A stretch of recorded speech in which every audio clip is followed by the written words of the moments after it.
Oh shit, my microphone's on. I'm a fool. Hang on. Let's try to fix this.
I am very good at this. It's been a minute.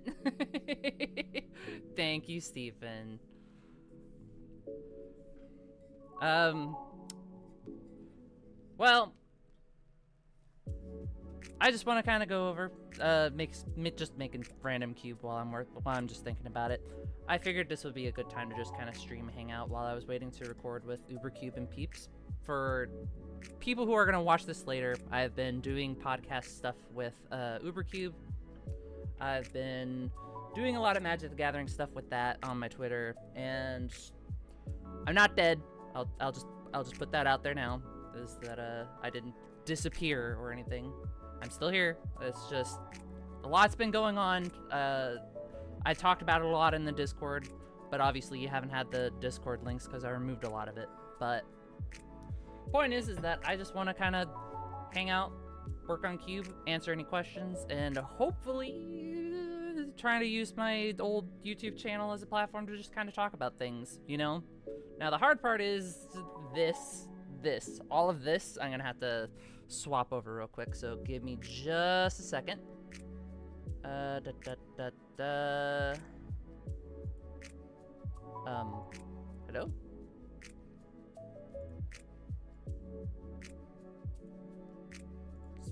Hang on.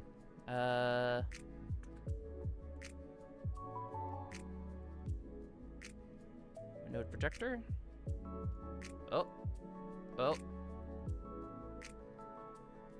Oh, that's not incorrect.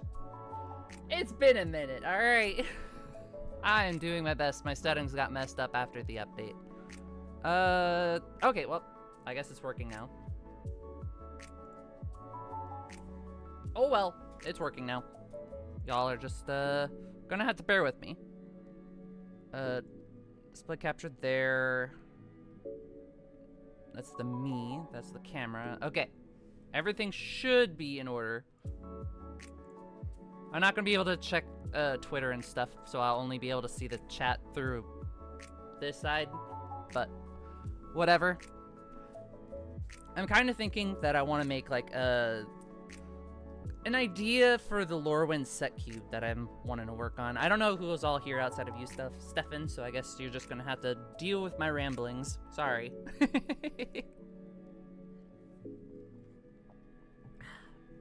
But I am wanting to do a Lorwyn kind of set cube where I'm taking everything from Lorwyn up, like Lorwyn Shadowmoor blocks, and then I want to smash together like all of the key cards of those sets that aren't like the typal things, that aren't the clash mechanics and the weird things, but rather the ones that people actually know and love. Like I'm talking Murderous Redcap and Pestermite and all these classic cards that I adore.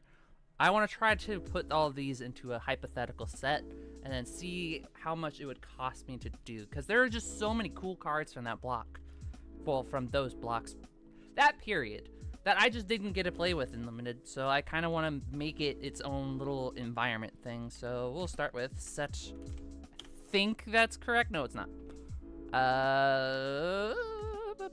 Let's see if I can guess it properly. Nope, that is still incorrect. I guess I can use the advanced search. But I have a feeling, and I'm gonna try this one more time. Hey! The next part is, because I don't want to go through like 1,000 cards or, wait, like 3, 2, yeah, a little under 1,000 cards, right? I don't want to go through all that. So we're going to start off by putting in some easy ones with USD less than or equal to $1. $2? $2. $2 is good. First try.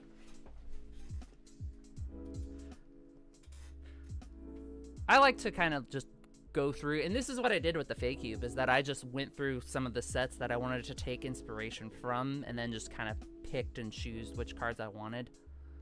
And then over time, it was just a matter of adjusting the rest of my environment around those cards. But there's a lot of cards that my Fake Cube just doesn't get to run, unfortunately. And I kind of want to capitalize on that. So let's start with Cloud Goat Ranger. Ooh. Let's see how much Cloud Goat Ranger's worth. Like 8 cents. Oh, we have to put in a couple Cloud Goat Rangers. We have to do it.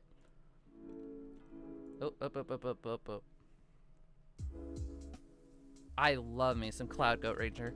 Like, I'm not a huge fan of Soldier type decks, but it's why I didn't include Soldier in the Fake Cube, just because it doesn't overlap with Party, and I really didn't want to house rule it. But, you know, what can you do? I forgot to put specify version. My brain is very big. I am professional, and I've been doing this for a long time. Cloud Goat is the goat. It is. But now you can kind of see what I'm trying to go for here, where I'm wanting to really get a lot of these classic limited cards that I just didn't really get a chance to play with. So we're going to grab 2 of those, because we're going to go for like a, I'm thinking 4-2-1-ish? No, 4-2-1? Yes. Yes, that's what I wanted to do. 3-2-1?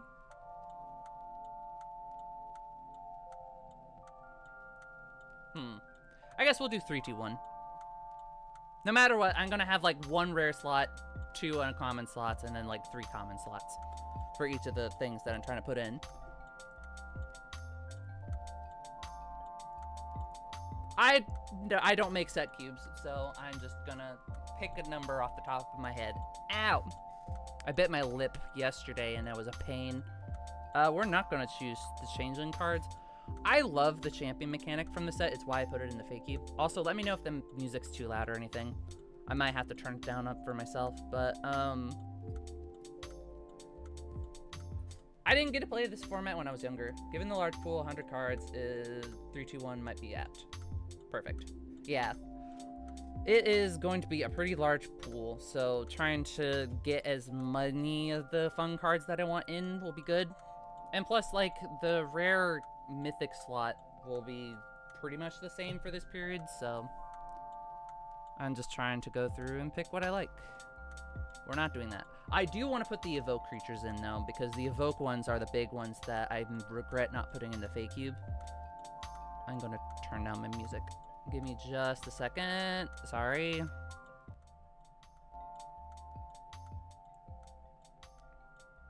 Then we're gonna go here. Then we're gonna go here. Oh, wrong. Incorrect. There we go. There. And then I'm gonna go here. Turn back up the desktop audio. There we go. Hopefully that volume's good. I don't know. I guess we'll find out later. But, 8. Okay. There.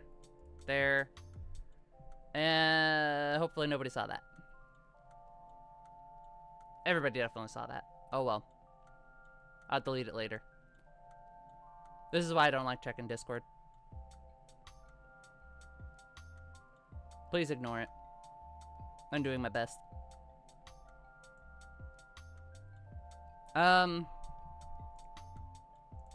Here.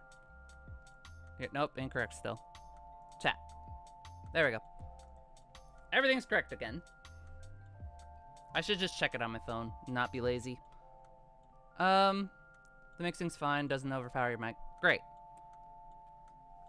I tried just picking something that is just a good track. In case you can't tell, yes, I'm a little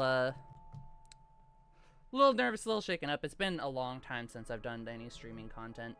I used to do it a lot, but what ended up happening was I got a call that my grandma got a stroke the last time I tried to stream. I was doing like the Pokemon TCG for Game Boy, right?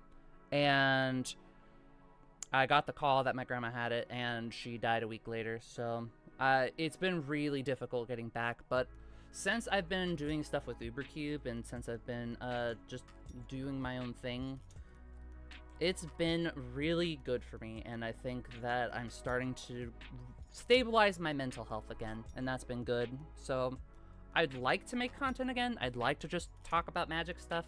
It's not what my content used to be or anything, but oh well. It explains why I have this setup, right?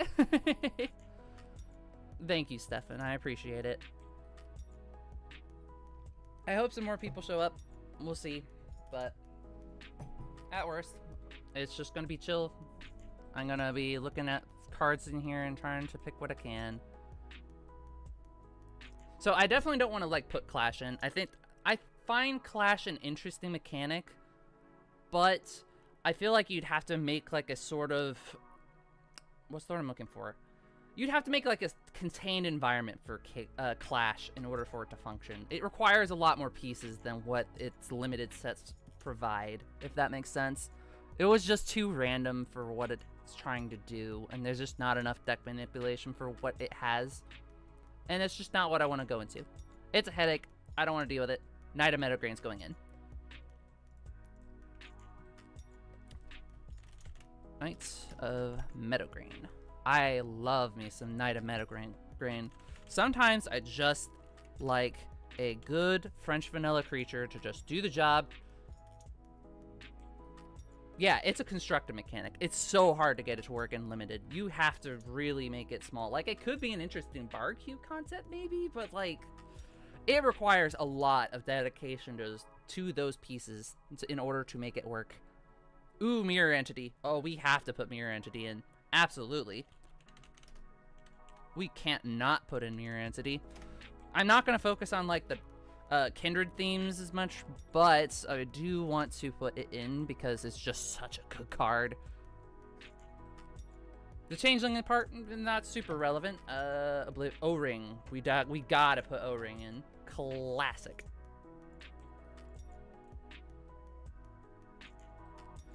It's been reprinted once, but it needs to be reprinted again. But the sad part is we're probably never going to see it just because French vanillas just don't cut the mustard anymore. And that's sad. I find it really sad how much French vanilla creatures have just fallen off. You know? I could just... Ah! There we go.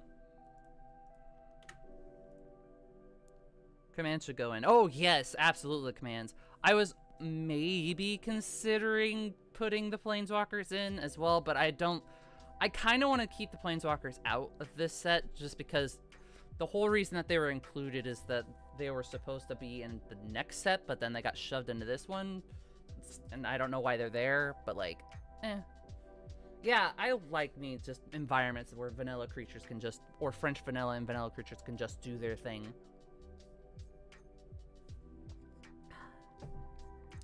Magic's a complicated game, and drafting already adds an interesting element in terms of externally choosing and picking your deck before you even get to play with people. So anything that I can do to make my players' lives easier is probably a good thing. And, you know, might get in trouble with YouTube. No, I don't have sponsors. I don't have advertisers. Usually when people are a little under the influence of, you know, the funny liquid, you know, it's a lot harder for them to look at complicated mechanics and figure out, oh, I'm supposed to go in this direction or do this thing with this mechanic, and it's just like, no, we're just not gonna do that. Yeah. Planeswalkers are supposed to show up in Future Sight, but got pushed back. Yep, there you go. You got it. All I remember is that they weren't even supposed to be in this set, but... let's look for...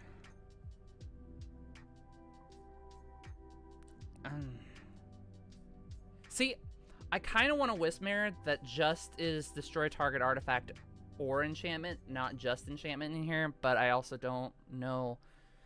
excuse me, how many enchantments are that relevant in this environment for this to actually be playable, but it doesn't seem very playable. Ooh, definitely Aether Snipe.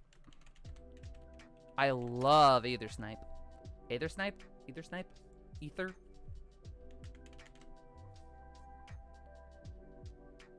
I'll get there eventually.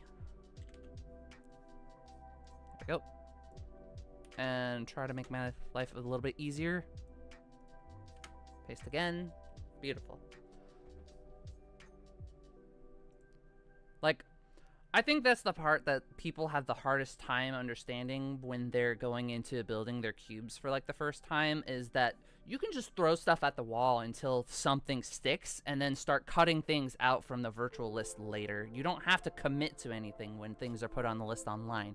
You can just throw it all up, just be like, oh, this sounds fun. Oh, this sounds fun. And just bleh, throw it all up on the page.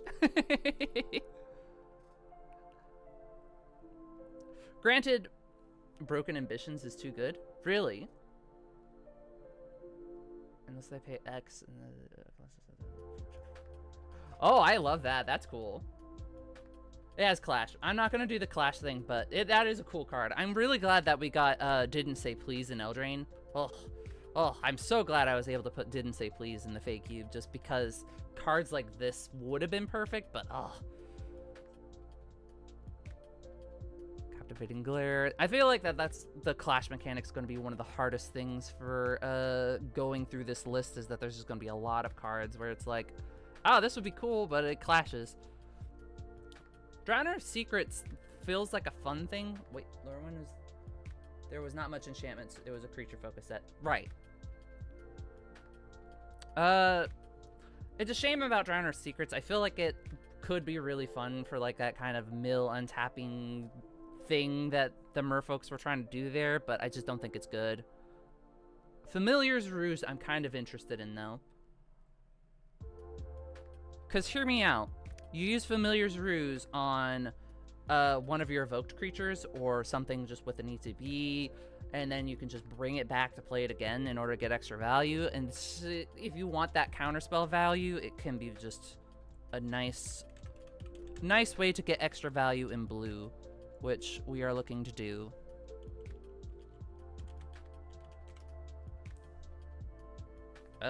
Hello. There we go. Hello, I am very smart.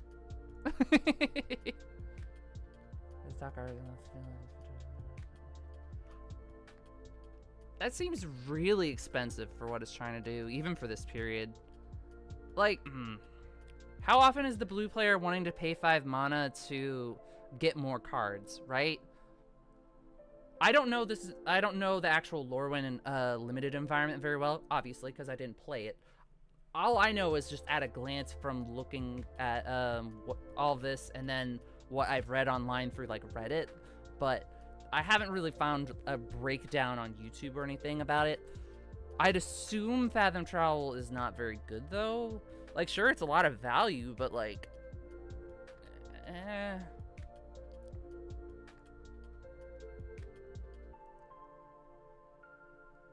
hilarious. Oh, Guile. Oh, what a card. Oh, I love Guile. That is an expensive creature that just says, hey, if you don't answer this, I'm going to win the game. Perfect. Neat. I love that. I want a Guile in here. I love me some Guile. We love the Wile of Guile. Nailed it.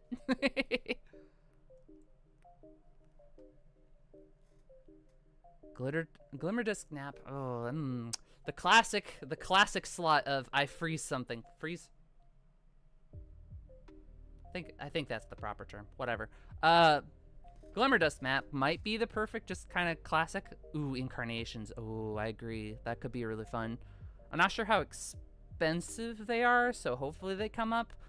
I feel like that's going to be the challenge for this, is that a lot of those really cool cards are kind of limited by how expensive they were, just because it's been a long time since Lorwyn. Yeesh, I can't believe how long it's been since Lorwyn. Let's see here. Oh, Pestermite, the baby. I'm definitely going to put thin Pestermites. Do you think Muldrifter is too strong?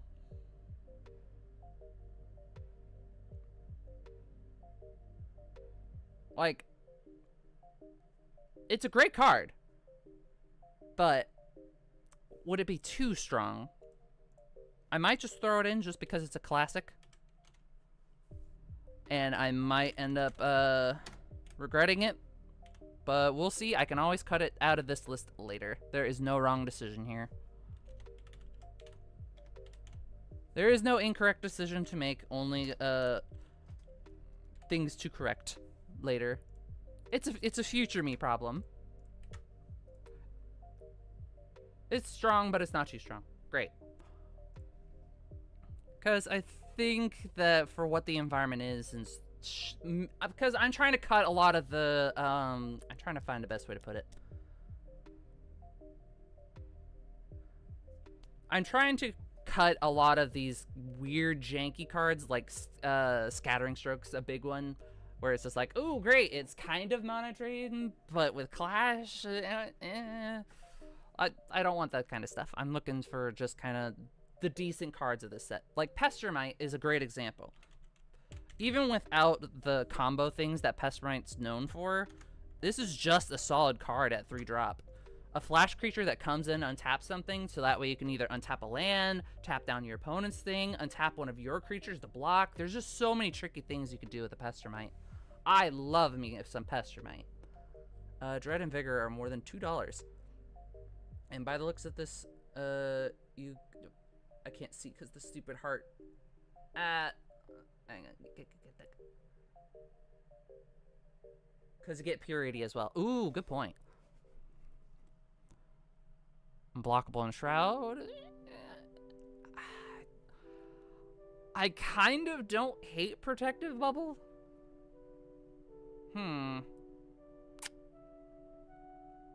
Should I feel bad? Because normally I'm really adverse to Protection, Shroud, and Hexproof as a mechanic for limited, just because it kind of creates feel bads. But 4 mana on an enchantment is kind of not the worst for that effect. I think I might skip it just because it's common. I just don't want that to be a common occurrence, but like, I don't know. I'll think about it. I still think it's so funny that we've had just a 2/3 flash flying for 4, and that was just a normal occurrence for blue. I'm not throwing it in, don't get me wrong, but like, the fact that this kind of card used to get printed is just really a testament to how much Magic has changed fundamentally as a game. I love the idea of having our French vanilla creatures getting pushed, because vanilla creatures just aren't very interesting, but throw on a couple keywords and you're good. Plus, when people are newish to Magic the Gathering, you only have to explain the keywords and then they'll understand what it is for the rest of the game. For the rest of their time playing Magic, they will understand those keywords, and that's what I love about French vanillas.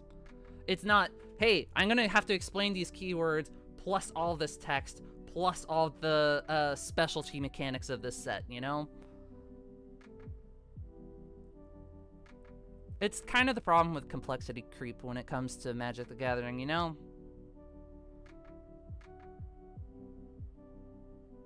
I tend to like simpler things, where it's just like, it's clean, it's effective. A lot of the complexity comes from what your players are doing, rather than the complexity comes from how your players use the cards, not the cards themselves. And that's the kind of environments that I love to foster myself, because, you know, cube curation goals. This is grape juice, YouTube, don't worry about it.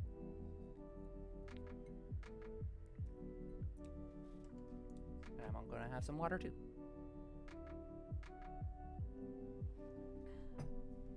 Also, as you can tell, this is a little bit more casual, loose, and laid back compared to the content that we're used to with Ubercube and on Twitter and whatnot. I try to be presentable a lot of the time and try to make things digestible for people, but sometimes it's just nice to chill, you know? Oh, what a cool card. Karen Wanderer is just such a cool changeling. I had to throw it in the Fate Cube. It is the perfect way of, I'm trying to fill either my graveyard or punish somebody for filling my graveyard, and then it just gets a ton of keywords. Oh, and just combining all of those French vanilla creatures that I talked about earlier with Karen Wanderer is just quality. That is a cool card. I want it. Unless there's something like really, really good that I want in that black rare slot, I'm pretty happy with that. Top 7 cards of your life. You may look at cards of skip your draw step. What?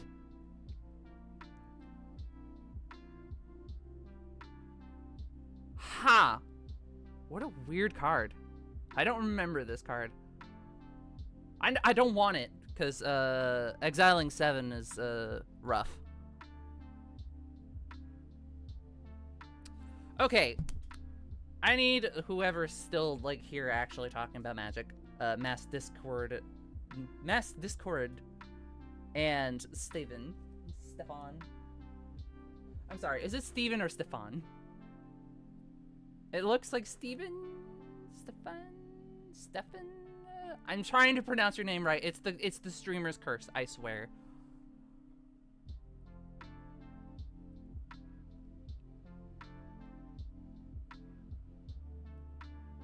I promise I'm not trying to offend you. It's just I'm bad with names.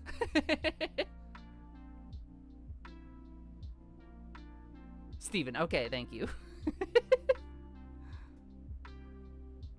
Okay, I need y'all to settle this for me. Is Dream Spoiler Witches actually a playable card? Like, it seems like it can be okay, but having a 2/2 flyer for 4 that doesn't do anything the turn it comes down is spooky. Okay, good. I'm glad I'm not the only one. I'm sorry. Thank you for your patience. But seriously, is Dream Spoiler Witches, like, actually playable? Am I crazy for thinking that it's kind of underwhelming as a limited card? Because we got basically a new version of it in Wilds of Eldraine, which does a similar shtick, but it didn't seem to do anything in that environment either. So, am I just wrong on it? It's a weak build around. Okay. I'm glad I'm not the only one with that opinion. Like, the thing about low-powered environments is shock is king in these type of places, and when shock is king, you have things like Dream Spoiler Witchers that could just come down for 4 and die to Tarfire, you know? I just don't think it's worth it. That's ending? The temptation's there for Eyeblight's Ending.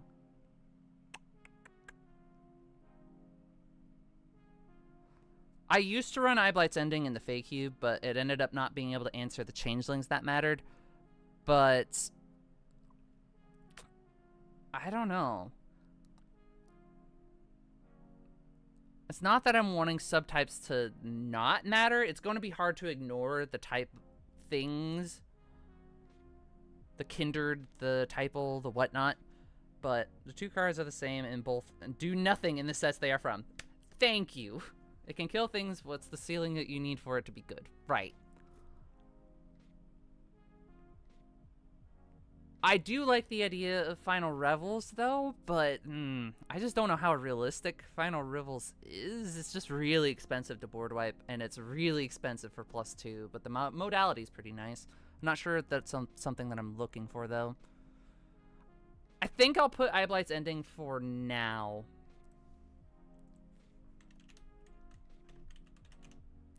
Because it's definitely good enough to be played. I am not worried about it being played. It's just whether or not that is what I want my players to be worrying about. There's always a Sharpie. You are correct. Also, welcome, Sarcanus Lupus. Welcome, welcome. That's right, in case you didn't know, I guess I have a channel and I used to stream. It's been a long time since I've done it, but yeah. Figured no time, the next best time is now, right? Lose 2 life, draw 2 cards, clash with opponent. Nope, absolutely not. Put into the grave, target. Nope. No. Like, that's what's gonna be hard getting through, like, the Lorwyn stuff, and Lorwyn Morningtide stuff is that it's gonna be a lot of the Kindred stuff that's gonna matter. I really like Mornwilk. I know I shouldn't, but, like, it's just a cool card. But I do like Marsh Flitter. Marsh Flitter's absolutely going in. What a good card. It's a card that is deceptively good. The fact that this comes in with 3 bodies and then you can just sacrifice one of those bodies to protect it from Tarfire is peak. Peak. Even if you don't, you always have the 2 other creatures that come with it. It's just quality. The reason that rogues were so good in in the Fey Cube is just because you could just pop down 3 rogues out of nowhere. And it's just so good. I am a big fan of this card.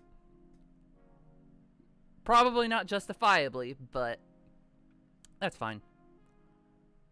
I like Nameless Inversion as well, not because that it removes types and stuff, but because it can be really tricky buff things. It can be tricky removal, and I like that flexibility. I really like the shock version that came out in Strixhaven, where it was the... What was it called? Hate Lash? What was it called? Forgot what it was called. I'll find out in a second. Ooh, we have to have Una's Prowler. I love Una's Prowler. Plus, it helps that I already have an Una's Prowler, so if I wanted to make this set, that's one less card I have to get. So, ooh. Ah, here's the first command. Profane command. Target player loses X life. Already fantastic start. Return target creature card with mana cost X or less. Target creature gets -X, that's okay. Or return up to X target creatures gain fear. Ooh, now that's the hard part. Do I want to include fear? I think that it is set appropriate. So, what was this one? Profane? Yeah. Profanity. Oop. Profane command. We can always take it out, but I do like that. That has a lot of boxes. Its flexibility is really nice, even if it's one of its modes just is kind of okay. Shriekmaw, that's a good card. Hello. That one's uncommon. Oh, Shriekmaw. That is one of the cards that I think about when I think about good Lorwyn cards. Oh, what a card. You definitely have a favorite card vibe. What? Me? Never. Really? Pepper Smoke. 1 mana draw card? My issue with it is that unless I'm trying to focus on the Changeling thing or have a bunch of incidental fairies, then it's just kind of... Target creature gets -1/-1, which is just okay. Because I'm trying not to lean too hard into the Kindred stuff unless it's kind of just incidentally good. You know?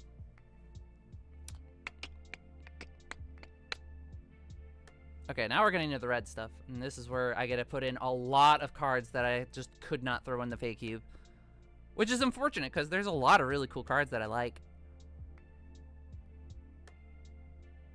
If you were to name 3 cards in this list that set the tone of your power level for the new list, what are your reference points? Ooh, good question. I definitely think that out of the cards that I've collected so far, I think that...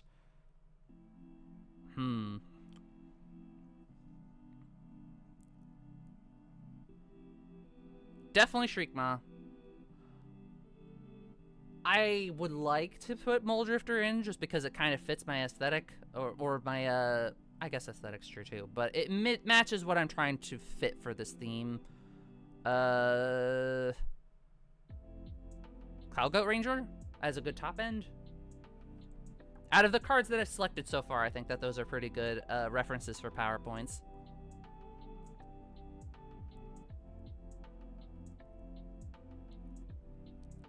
Okay. I know I said I wasn't going to include Changeling or Champion effects, but I almost want to consider putting in Changeling Berserker just because it's a good card. It is a hasty 5/3 for 4, and it has value assurance, which I really like. Because you like to think that those cards is an anchor and you pick the other cards to fill this out. Exactly. Right now, I'm kind of taking the approach of I'm trying to go through a specific time period of cards, and then I'm trying to just take all of the cards that I want to play and just slap them on a list, and anything that fits in between those cards, I'll try to work out the kinks. But for the moment, I'm just kind of throw stuff at the wall and try to see what sticks. Normally, when I'm building a cube, I tend to think more... What's the word I'm looking for? Webbed? I think webbed is the best way that I can put it. Where I'll be like, I want to feature this type of mechanic. Okay, what are the type of archetypes that use this mechanic? And then from there, it's just like, okay, what are some other archetypes that can use, or what are some other mechanics that might overlap with it, or that might overlap with archetype that I'm trying to go for? and then slowly work my way out from that web. And then eventually things will just have so much crossover that it feels really good for a draft environment.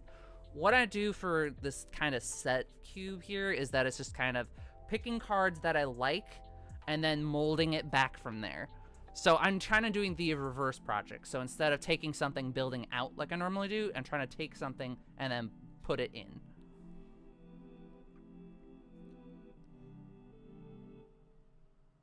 I do like Berserker. And the fact that it can champion anything is really good. For now, I will put it in.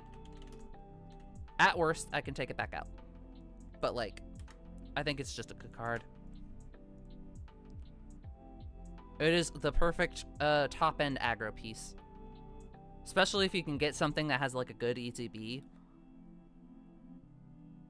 Destroy target land. What a sentence. Excuse me, I just gotta... Thank you. Control giant, draw a card. No. Glare Wielder, that's a good card. I like Glare Wielder. The fact, like, okay, sure, it doesn't have fantastic stats, but the fact that it can just come down and make two things not be able to block is huge. That's just a huge advantage, and the fact that I can play it for 2 is huge. It is a card that I love a lot, but I just don't get a chance to put it in a lot of environments. And I think that this is the environment to try to slot it into. I think it's just a good card. Hamletback Goliath is a really fun and interesting card. But it's gonna get chump blocked for days. I feel like it's a Timmy trap. It's just so expensive. We have no way to cheat it. And it's just a Timmy trap. It doesn't have evasion, and there's not a ton of ways to give it evasion. It's funny, it's cute. I just don't think it's playable. I'm sorry, I don't. Oh God, it's just so expensive. Why are all the giants so expensive here? Oh my word. Hostility. What's this? If spell you control deal damage to an opponent, prevent that damage and put a...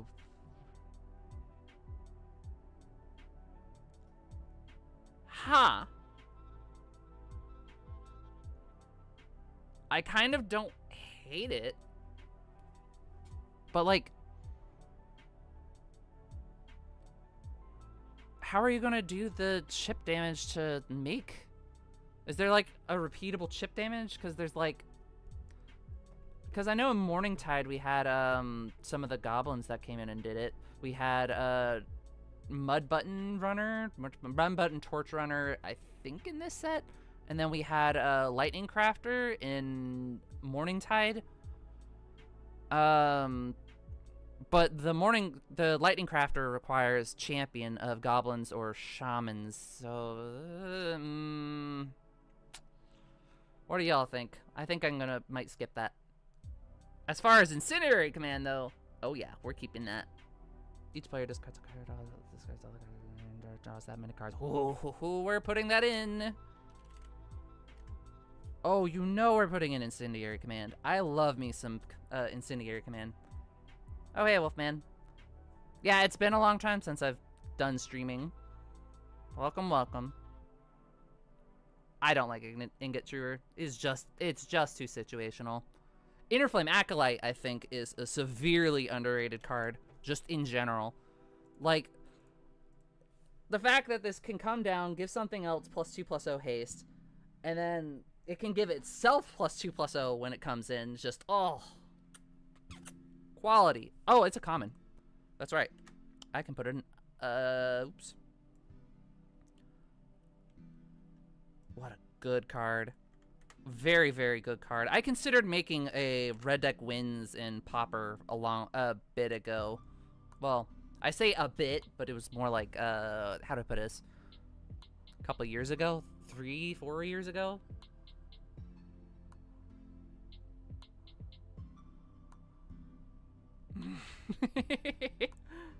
And they started at 5+ for the good ones where you need to goat snatchers if they open.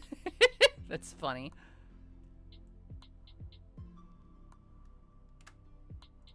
Oop, wrong one. Lorwyn. We're absolutely putting Inner Flame Acolyte in. Just, that is a good card. Oh, it's so good. I love it so much. I have a playset that I want to have a home for, but like, ugh. Creatures you control get +1/+0 until... it's a mana dump. We do like mana dumps, but its floor is just so bad. Like, okay, let's say I play this turn 6, right? It doesn't even get haste the turn it comes down, but it buffs the rest of your board. Which, how relevant is that? It just doesn't feel that relevant. We're not doing Clash. I love the flavor of Lowland Doof. What a funny card.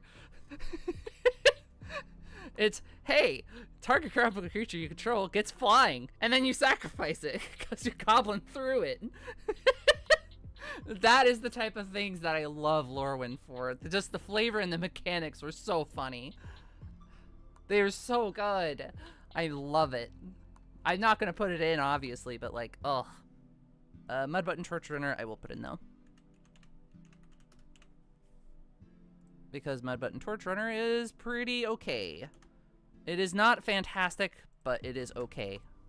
And sometimes just an okay card is what we need to fill slots. At worst, I take it back out. So, Tarfire. Absolutely, we're putting Tarfire in. I do not care about the fact that it is a goblin spell, because Tarfire is fantastic. We love funny Tarfire. Sacrifice a goblin, deals 2 damage. There's the Stink Drinker Daredevil. There's your things or giants, which is like, eh. Wild Ricochet. That we're putting in. I'm sorry, but it's going in. That is a classic. I know it's not super great in this environment, but like, oh, when you hit it, it feels so good. It's not a good card. Just to be clear, it is not a great card for limited, but oh, 4 mana redirect can just feel so fun, and then just make a copy of it. Oh, love it. Briarthorn, great card. It's going in. You don't have to tell me twice. Do I not know how to spell? Briarhorn, not Briarthorn. I can read cards. 1, 2. Changeling Titan. This is another case where this is just a big dumb stompy creature, but it also has value assurance, so we're gonna put in a couple Changeling Titans for the moment. I will be happy to swap that slot once we get something better, but for now, it'll be good. That's also the kind of approach that I take when it comes to building cubes, where I'm kind of like, I need something to fill a specific role here, and I'll just settle with whatever the most available option is until I find something better. Big dumb stompy creature 7/7 for 5 is a perfect role for your green top end cards to ramp into. Cool. Very neat. Deep Rock Galactic's a fun game. Cloud Crown Oak. I want this card to be good. I really do. The fact that it is a better Giant Spider is great. The fact that there are so many flyers in this environment is just good. But, like, I don't know how good I'd feel putting a Cloud Crown Oak in here and then trying to convince people that it's good. You know?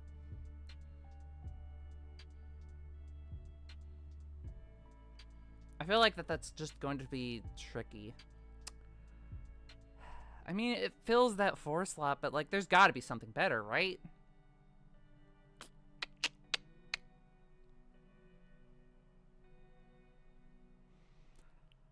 I just don't think it's good enough. I really don't.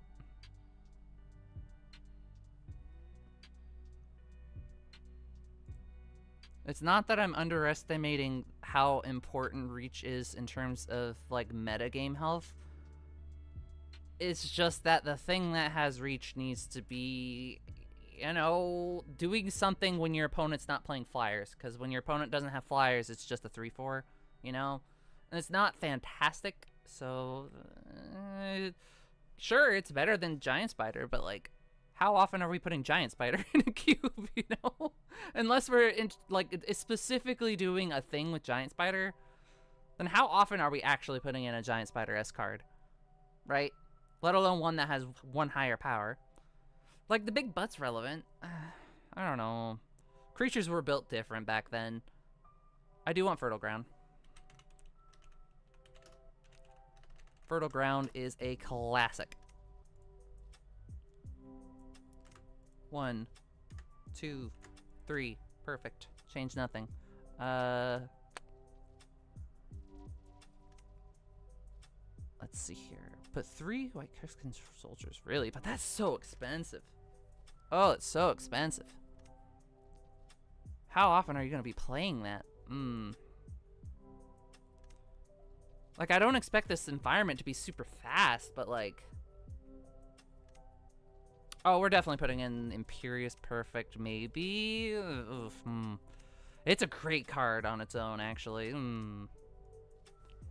I just don't want it to give the signal that elves... Well, there's going to be enough elves. What am I saying?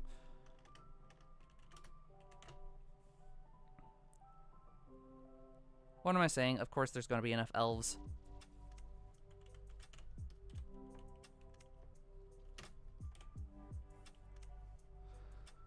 We're gonna grab a couple of these. 1, 2. Easy peasy.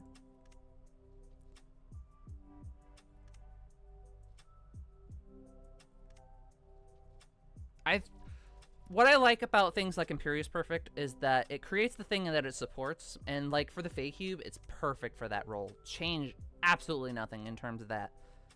Because when we're just trying to build an environment that doesn't really focus on it, the fact that it can make the thing that it supports just feels really good. So even though it does die to shock, it doesn't matter, because if it taps at least once, you get another body. So I think it is definitely a good choice, and it does reflect the environment well enough without it needing a ton of support. And plus, we're going to be in Lorwyn. Yeah, it's going to happen. It's just going to happen, and it's fine. Ice with Moonglove. Oof, what a beautiful card. I love Rebecca's Gaze art so much. Like, look at that. Just quality. I wouldn't put it in because it's just too expensive, but like, oh, so pretty. I love it. What's the top card? No. Leaf Glider. Absolutely, we're gonna put 3 Leaf Gliders in. Leaf Glider. Oop. There we go. 1, 2, 3. Ha ha ha. Lignify. It's a good card. It's very representative of this time in a way, but like, yeah, it's just a byproduct. I'm gonna have to just deal with it anyways, even if it's not gonna be the focus. But, oh, Lignify. Should I feel bad about having Lignify in here? I feel like if people are playing this type of environment, they'll have an idea that it's a spell that exists for green, but usually people aren't expecting their things to effectively be removed. But I don't know, it also makes them 0/4, which is really hard to get over unless you already have bigger things, you know? Masked Admirers. I really like Masked Admirers. I know it's not a fantastic card, but like, it's sticky. It draws a card when it comes in, and it just does a lot of things that I like.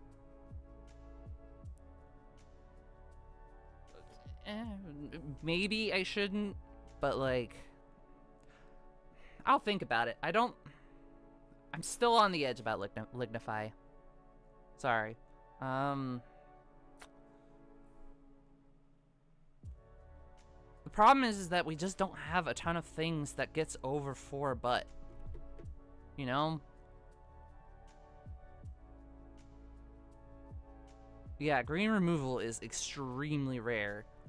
It's not a matter of I don't think that it is set appropriate or that it is too strong of a card. I don't think it's the strength that's an issue. I think it's just, yeah, I don't know. I think that it gives the wrong signal, and I don't think that it provides anything helpful for the environment, you know? Primal Command. I'm just gonna say it. I think this is the weakest command. Sure, you gotta spin something, but like, spin something, gain 7? Spin something, draw a card. It's like, You deny your opponent a draw. You get a dig for something. You're technically denying them a resource. So it's kind of a +1 for 5 in green. I mean, that 7 can really put you back in the game sometimes, though.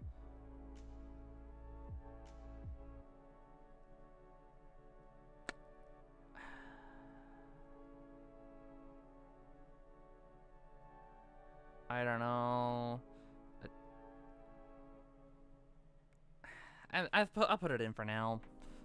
But, like, we're obviously not putting in Cryptic Command. It's too expensive. But with Primal Command, I'm just not sure if it's strong enough. Or it's impactful enough. Because, I don't know.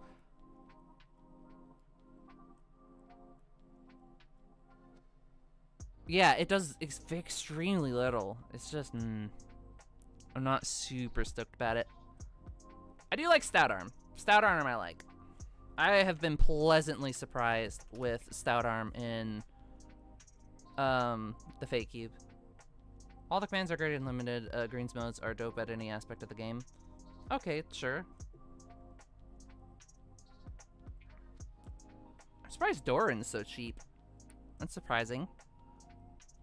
Oh, the OG Sig River. Sig River Guide rather than Sig River Cutthroat. What a bean. What a good baby.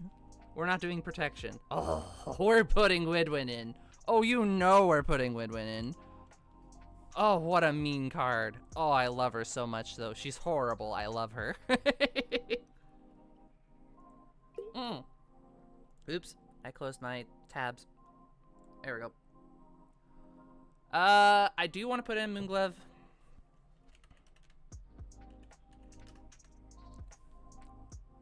Moonglev's not an exciting card, but like, I do think that it does belong in here. She's such a mean card. Wanderer's Twig, I like a lot. Wanderer's Twig.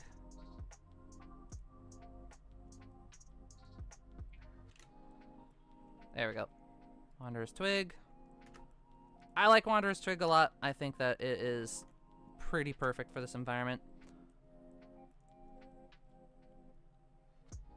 So here's the hard part, is that I kind of want to put in the Hideaway lands, but I just don't think that the Hideaway lands do enough. I'm definitely putting in Shimmering Grotto.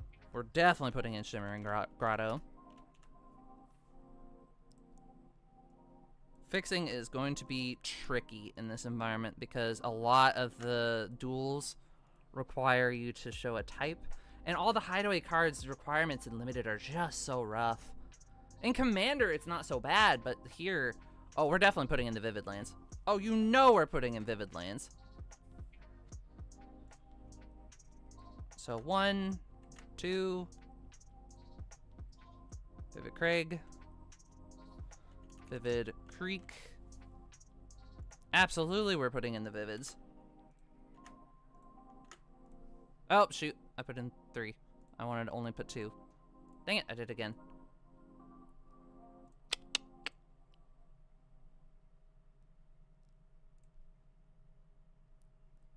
We're gonna, boop.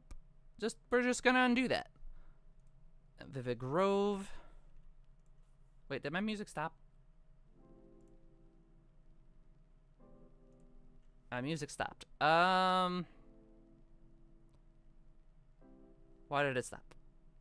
Oh, the song just ended. Lol. Of course that's what it is.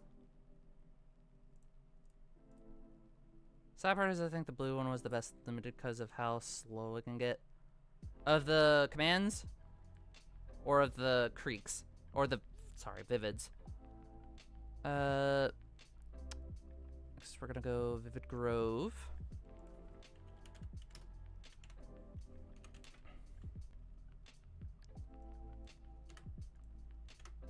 Two, and then we need Vivid Marsh. Vivid Marsh. And then lastly, Vivid Meadows. Oh, the hideaways, yeah. Yeah. It's a shame because I really like the hideaway lands, but I just don't do enough for limited. Alright. We have now gone through all the we've gone through all the Lorwyn cards. Whew. Well, at least all the Lorwyn cards that cost less than $2. Drafting Reflecting Pool plus a Grotto or a Vivid would be fun for somebody. Yeah. Alright. Set. First try, let's go. Going through Morningtide stuff is going to be tricky. It's going to be more of this Kindred stuff that's going to matter, and then just not sure how many cards I'm going to be able to find. Because there was a lot of classic Evoke cards in Lorwyn, but I'm not sure what the relevant cards were in here offhand. I'm sure there will be something when I actually see it again. Oh, Metaboon. Definitely Metaboon we have to put in. Metaboon's so good. Oh my goodness, what a good card. Oh, could you imagine going from Metaboon into Familiar's Ruse to bounce it back to your hand? Oh, it feels so good. I think my favorite part about the Lorwyn Morningtide stuff is how it accidentally ended up really good with the Zendikar Rising party stuff, and I just love that. Oh, we're definitely putting in Revelark. Oh, we're definitely putting that in. Can I not spell? Reveal. Yep, there it is. There it is. Nope, only one. Only one. What am I doing? Yeah, Metaboon's just so good. It's a card that's so easy to underrate. It just does so much. It's a spooky card. Like, we have so many 4-drops even nowadays that just come in and give all of your creatures +1/+1, but Metaboon just coming in and doing it. Even if you, like, evoke it, it's just gonna feel really good. Putting +1/+1 counters is huge. We're still not doing that. It's just too conditional. Oh, Reinforce! That was the mechanic I was thinking of. Reinforce is the really good one in this environment that I really love. It's just tricky because it's going to be difficult to play around it because a lot of cards are just incidentally combat tricks, you know?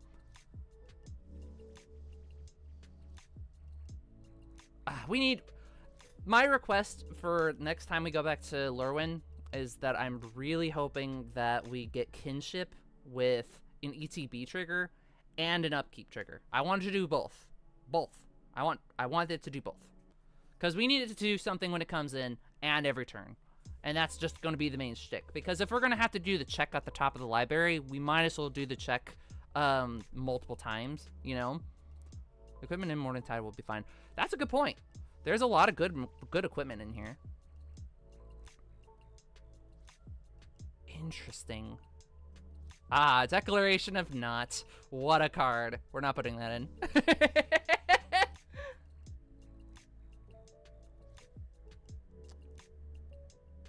Is it bad that I kind of want to put in Disperse? I feel like I feel like I like bounce cards a little more than I should, though.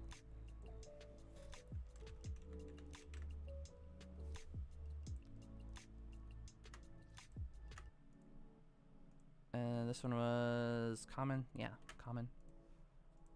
Like, I know it's just going to be an expensive unsummon most of the time, but there's just a lot of fun ways that you can use it, either with like your evoke triggers to do really creative things with that, or you can use it on your opponent's things to get a tempo play. There's just a lot of things that you can do with bounce, even if it's not fantastic. I tend to overrate bounce, but that's just me.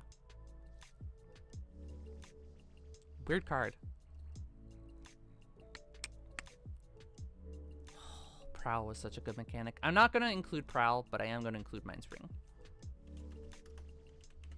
I love me some Mindspring.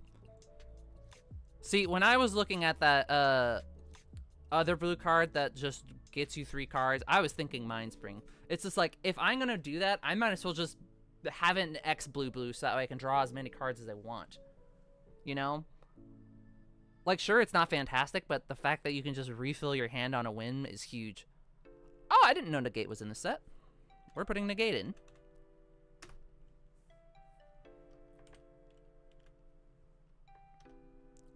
Excuse you? Oh, excuse me. My mistake. I was trying to put in Lorwyn. I love me some Negates. Negates feel good. Yes, I did find a replacement for Crippling Fear. Thank you for asking. I ended up replacing it with, what was it called? Harsh Mercy. So, I haven't actually made the official changes because I'm waiting for cards in the mail, but I have plans. I have plans for those changes. I want to make a write-up for the Fake Keep data that I got. This was the first set it was printed. Really? This is the first set that Negate was printed in? I didn't know that. Really? Oops.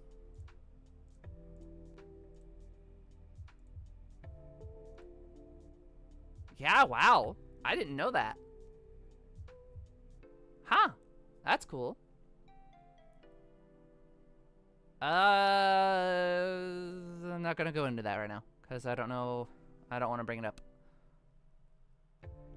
Because I don't, because I'm lazy. Alright, there's your answer.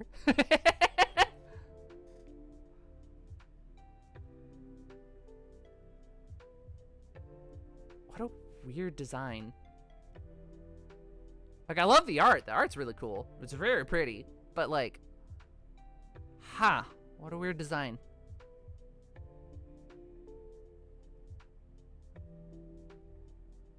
I feel like I should put it in.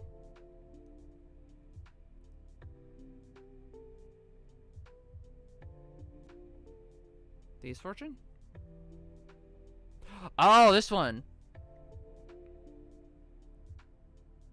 Impulse for 1 more mana.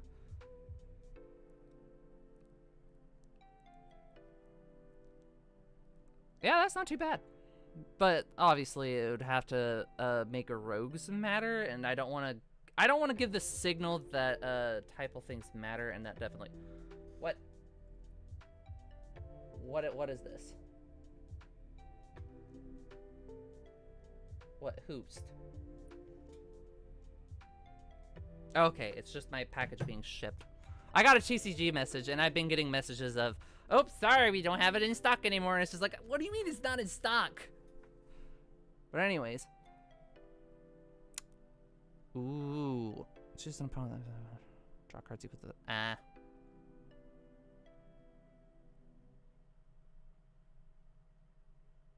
I don't know. I feel like I want to give Nevermaker a try.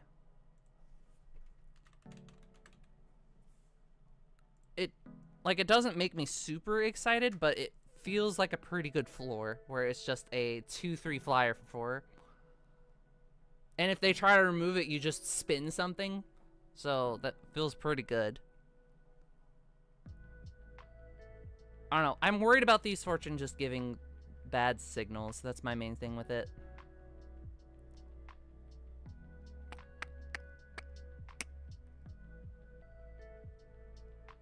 I don't care about that. Auntie Snitch. See, if I was caring about it, Auntie Snitch is just such a cool card. It's why I have it in the Fake Cube. It's why I have it in a lot of other places.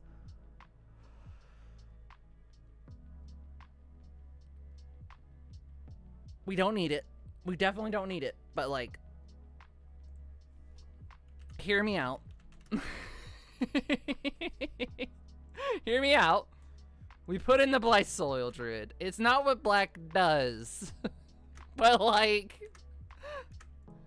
it is pretty cool. The fact that there's just ramp in Golgari is interesting.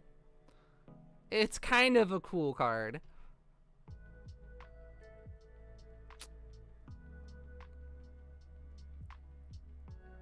I want to love this card. I really do. I really want to love this card. I just don't know if I have it in me.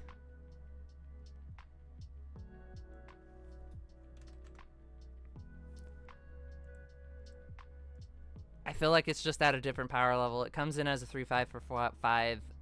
Like, I don't know. It's also hard to remove. It's not like it's going to take a shock. It has a big butt. But if it does tap, you get 2 of them. But, like, but then you have 2 swamps that are also creatures. Like, I'm glad that, what's that did it? World Wake? I think it was World Wake that did it. Where we had those embodiment cards where they had the landfall, target land becomes a creature. And there was one that gives it, like, haste, one that gives them vigilance, and then it was a cycle of them. I really love what that set did with them, but the Fendeep Summoner itself is kind of spooky. There's an innate risk to it.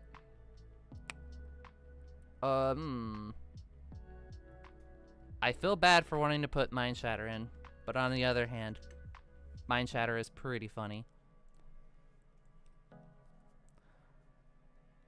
I only feel a little bad, all right? Just a little bad, right? I'm allowed.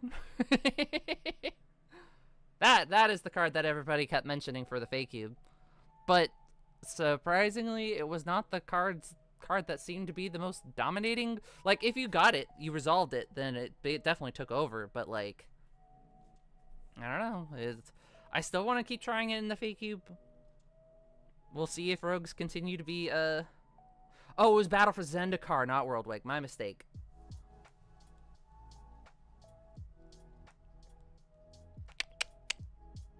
The Fallen, Clash. I don't care about Clash.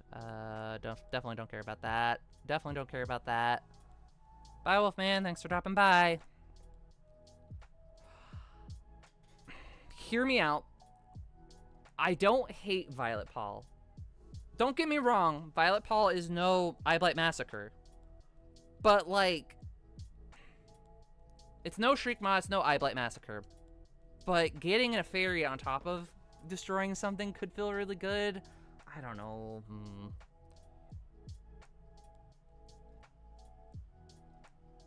Bye, Steven. Thanks for dropping by. Thank you.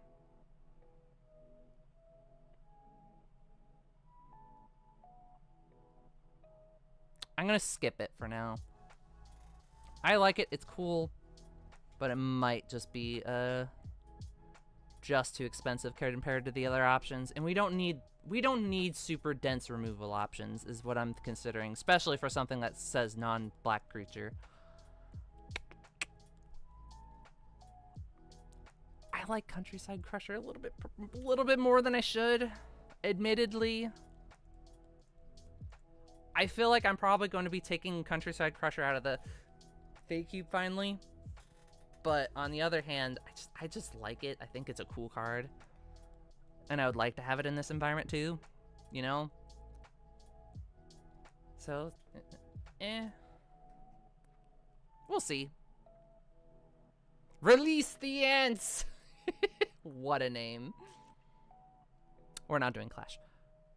No creature types. I don't care about that.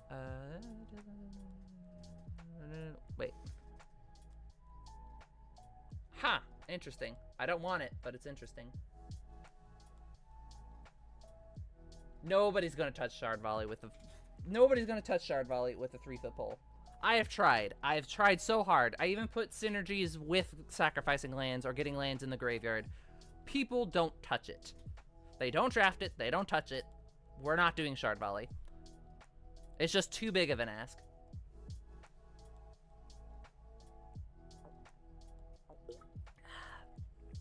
Yeah, exactly. Definitely that 5 mana spell was too costly. And we just don't, we're not that desperate for the density. We're really not.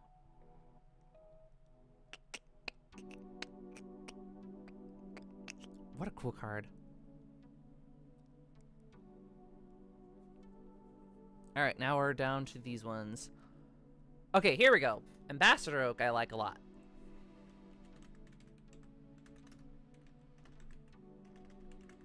It may not be like a fantastic card, but like the fact that it just comes in, makes another body, and it's a 3/3, it just feels pretty good.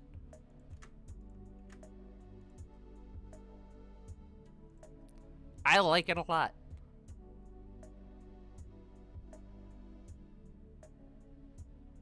Shuffles that into his or her library. Interesting. Earthbrawn, there's the card. Oop.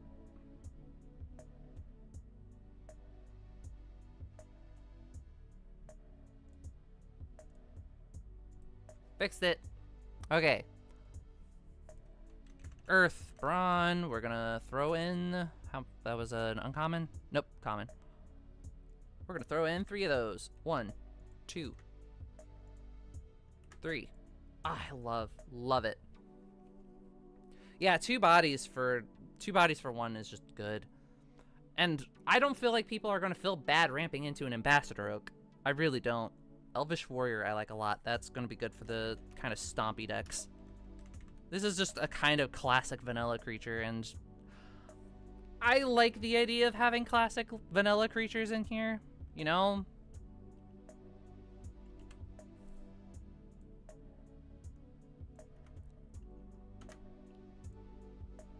Like, I don't know, it's just the times are different. I like it. It's got a good butt. 2, 3.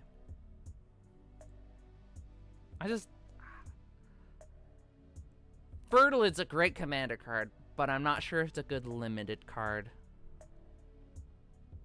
I really don't think so. Hunting Triad, though. That's a good card.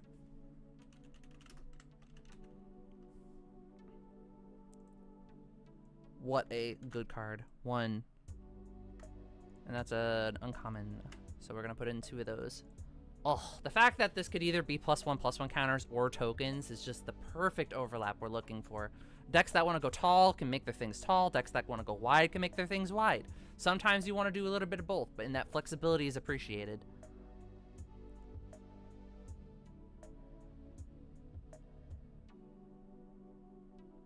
God, I wanted to put the Reigns of the Vine Steed in the Fey Cube so badly, but I got convinced out of it just because it doesn't do enough. Same with Reacher branches. They're just they're cute, but they just don't do enough. They're way too situational. And they're too expensive for their floor, so we're going to choose to skip those. Ha! But at least put a 4/4 green elemental creature token into play. Interesting. Alright, here we go. Oh yeah, exactly. Shroud, I don't care about that. I really like Diviner's Wand. I really like it a lot.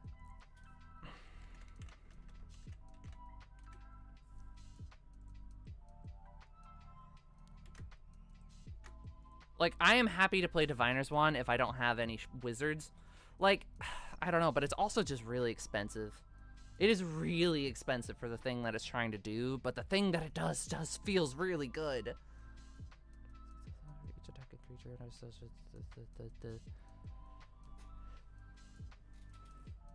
Veteran's Armaments is not terrible.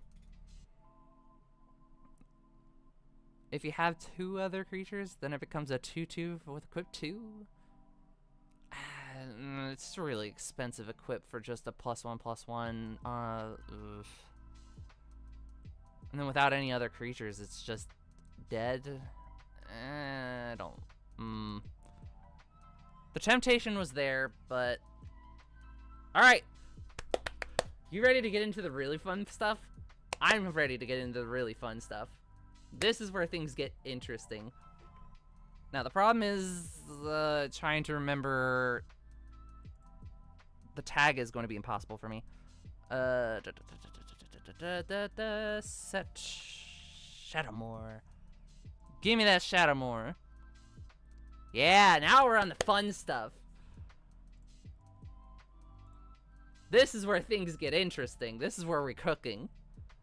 This is where they went completely unhinged and started making mechanics and types of cards that they had never touched again. And it's a shame. Wand is a good mana seek. It was for the control deck. Yeah, exactly. I really like Wand for that purpose. It's really expensive, but like, it's really good. When you just have a mana dump for blue, it's just, especially one that says mana dump, draw a card, and then pump up your creature for drawing a card. It's pretty great. You don't have to convince me twice, but like, it's expensive. Now here's where the colors matter, and they started making it like this kind of untapping colors matters, -1/-1 counters thing going on. This set was so weird, but there's so many good cards in it. There's just so many. Oh, and Conspire, what a good... I love Conspire.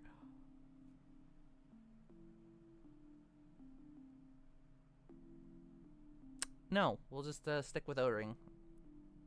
No. And plus we got hybrid mana again, which like, oh, I do love me some hybrid mana. Oh, we have to put in Spectral. Oh, you know we have to put in Spectral. That card is cracked. Absolutely we're putting in Spectral Possession. It was uncommon? Yeah. Oh, what a good card. This was one of the cards I was thinking of when I was like, I really want to embrace this Shadowmoor, Lorwyn, good stuffs pile, where I just was like, there are cards like Spectral Procession that are just really, really good.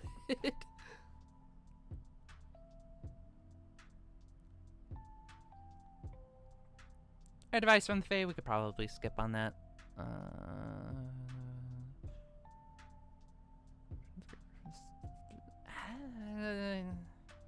They need to return to the unhinged nature of Shadowmoor. They do.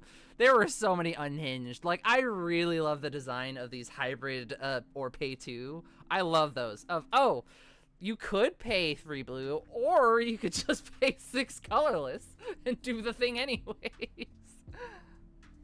Ah, what a cool design it was.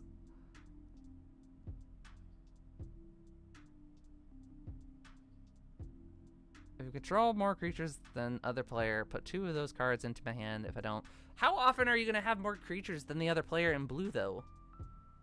How often are you really gonna do that? The Twilight Shepherd is tempting though.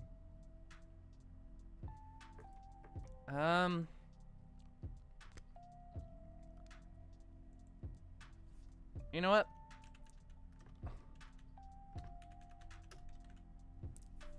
I'm gonna put Twilight Shepherd in for the moment. Like, it might be too strong. Maybe, maybe not. We'll see. But, oh, man, they had so many good cards in this set. Oh, we're definitely putting Curse Catcher in. Oh, you know we're putting Curse Catcher in. I love me some Curse Catcher. Oh. Just 1 mana, you can use it to just counter instants or sorceries unless they pay 1. Just, oh. Quality. I love Force of Will on Force Spike on a body. Oh, Force Spike on a body, so good. Oh, I love it. This is the type of cards that I'm looking for. That is our gravy.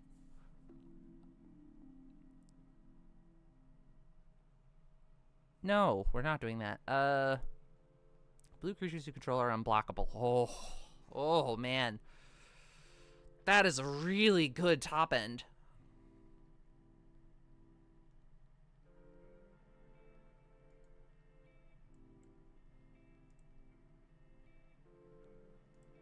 Wait. Oh no, I forgot to put in my... Oh, man. Good thing I checked. At least Twilight Shepherd's still cheap. Less than or equal to 3. Or less than or equal to 2. But man, I got really excited for that card for a second, but it's out of budget. We're trying to keep every card under $2. Why? Just to make my life easier. I know that I can just proxy the whole thing, put it on a list, whatever, but it also creates a more interesting challenge, and it almost puts things at a more balanced way, in a way, I guess. Like, I know price isn't the sole the sole indicator of power, but people definitely tend to buy more of the power cards, especially if they haven't been reprinted. Draw a card for each island. No. Draw 2 cards, discard a card. Conspire. Oh, if that was instant speed. Oh, I would snag that so fast if that was instant speed. When Catcher was 15 to 20, because oh yeah. Oh, spooky. Gets +4/+8 if there's fewer than 20 cards. Well, it's grape juice. 2 minus 1. Ha.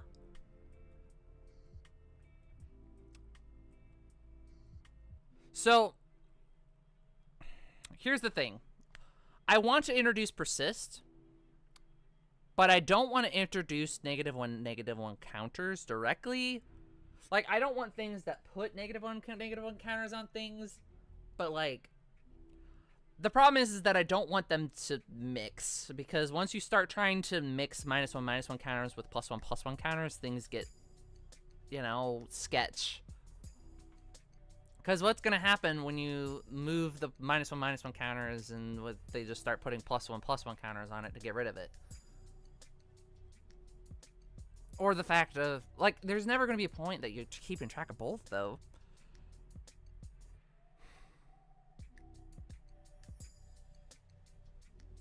Because it's not like I'm mixing other counters. It's not like level up creatures where I have to keep track of the level counter plus the +1/+1 counters.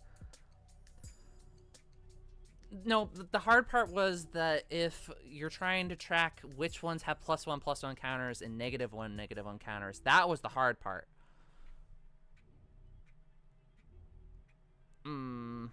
I don't know. Like, I need to respect the intelligence of my players, but I also just don't want people to forget which counters they're using, because most people just kind of have a pile of D6s that they throw on cards, you know?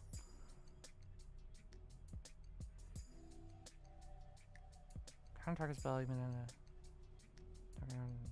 no. River Kelpie.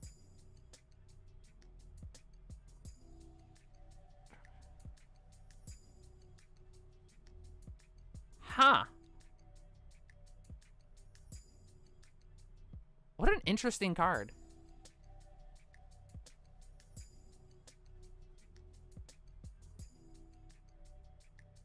I want to throw it in. Like, don't get me wrong. It might not be good enough, but like 5 mana with persists, and whenever it or another creature is put into a graveyard from play, draw a card. When it dies, you immediately draw a card. It has persist that comes back, so if it dies again, you won't get another card, but you do have it coming back.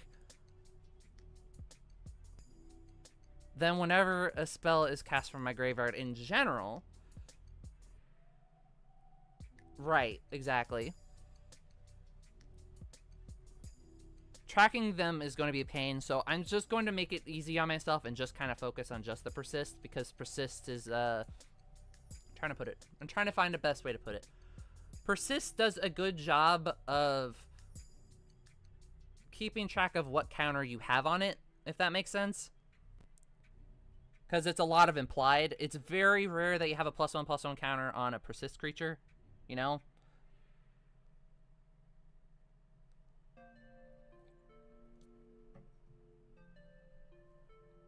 It's grape juice. Spell Siphon. I don't like Spell Siphon. I would just rather have a Mana Leak.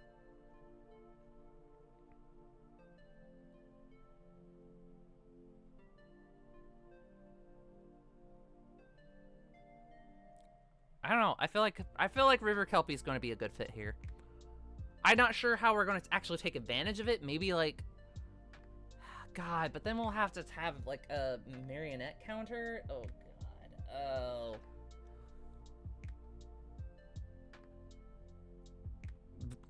Bernays Vacation type card with makeshift mannequin. Although Shadowmoor and how am I spacing it? Eventide. Shadowmoor and Eveningtide. They do have things like Puppeteer Click, and I love me some Puppeteer Click, but like, does Kelpie say any graveyard? Yeah, a graveyard. Ooh. Oh, gross. I love it. Gains fear. We already have something that gives fear, but like, that's something I want to do. I don't want to deal with Wither. I don't want to touch it. Target player discards card, activate this ability only on turn, put a -1, -1, untap it. No. No, we're not doing that. No.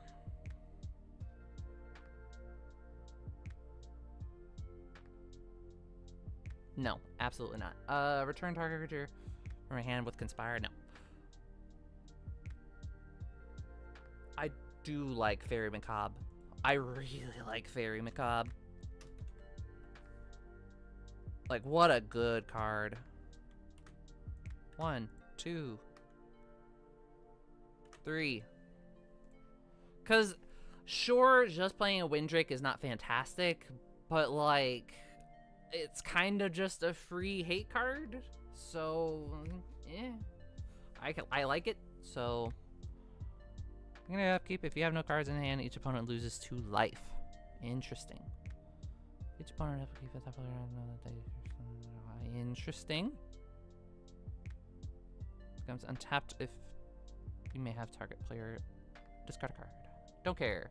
Incremental Blight, great card, but no. Oh, there's the Puppeteer Click.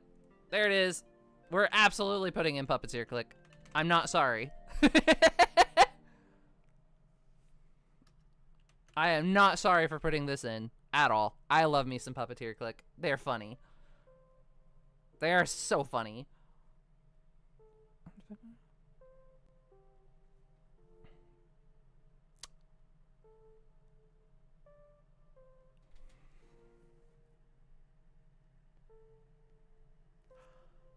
I kind of like Smolder Initiate. Every time you play... I'm seeing this as basically colorless evoke. What's it called? Not evoke. Colorless.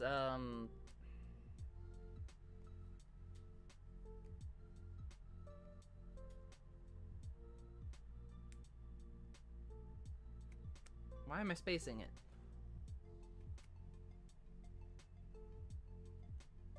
But paying 1 every time that you play a black spell in order to deal 1 extra damage, that adds up. It's probably not great, but like, I feel like it has potential. I think that card has legs. With how slowly Environment seems to be-ish, like, you'll need to track them with the power. I already read that. Target player discards 2 cards. Target player choose card from there. Discard. Not for 4. We're not doing that. Not for 4 mana.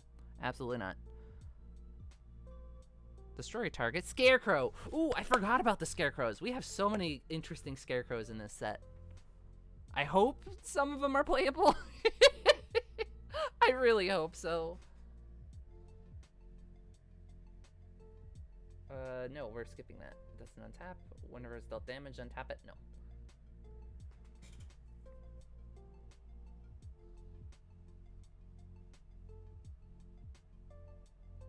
Huh.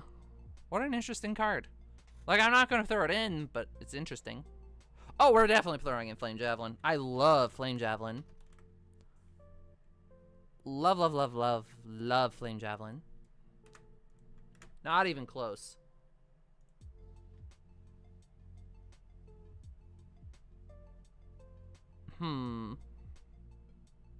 So how's your day been, Mass Discord?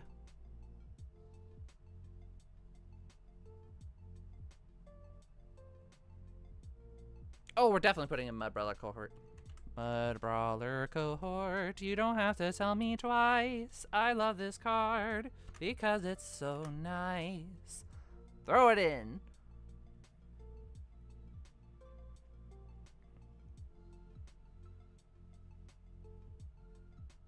Huh. What a neat card. Fire Charger, absolutely not. Creatures you control have double strike for 6. Oof. Wither, I wish they returned because it's more funny to see player combat tricks into. Yeah, I like Wither as a mechanic, but again, it's the thing with the -1/-1 counters versus +1/+1 counters, and it's just a pain to track. I don't want to be bothered with it. At least with Persist, it is easy to problem solve with Persist. I don't remember what this was.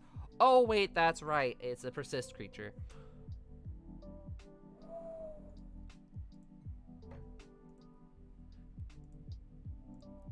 Oh, do I do it? Do I let them have this?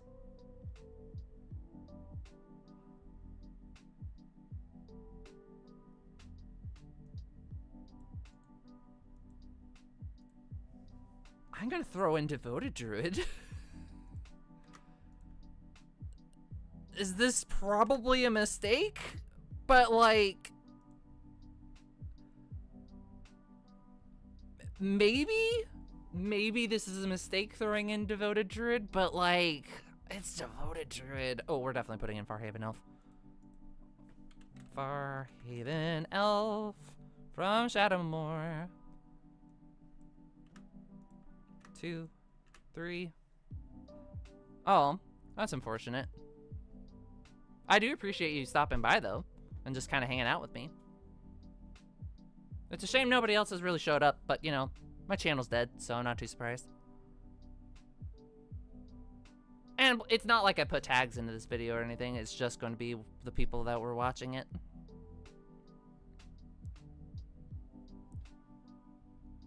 And plus, it's just a good way to pass the time and keep up hype before recording.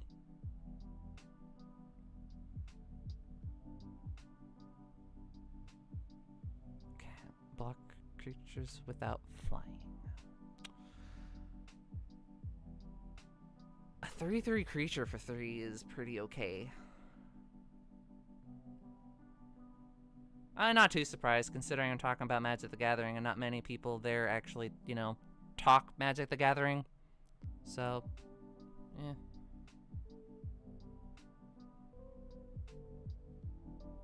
I mean... Oh, I love that card.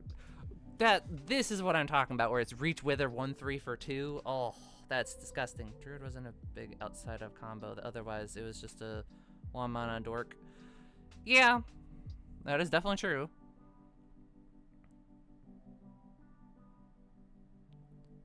Oh, Roughshod Mentor. Oh, yo, we're definitely putting Roughshod Mentor in. Oh, yeah, we are. Oh, we're cooking. This comment put a token that's a copy of it.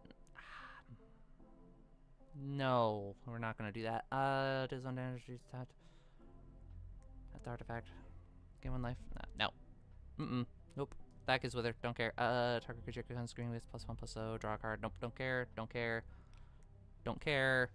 Okay. Here's where the fun parts come in.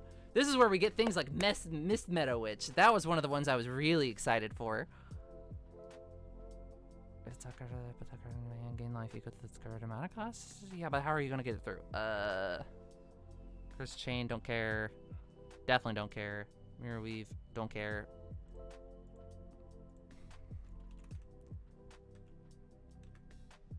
Oh, Mist Meadow Witch. Yes, yes, yes, yes. Oh, I love Mason Witch, Mist Meadow Witch. That was one of the cards I was thinking of for specifically for this environment. God. All right. Mist Meadow Witch. We're gonna throw it in. Because that's the sitch. It's Mist Meadow Witch. We're gonna throw it in. Bloomvale as well, maybe. Well, probably not. Now that I think about it, probably not.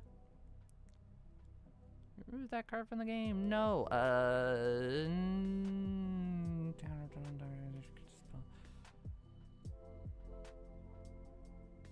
Counter target creature spell, put 2 white Kitkins into play. That's pretty cool. But like,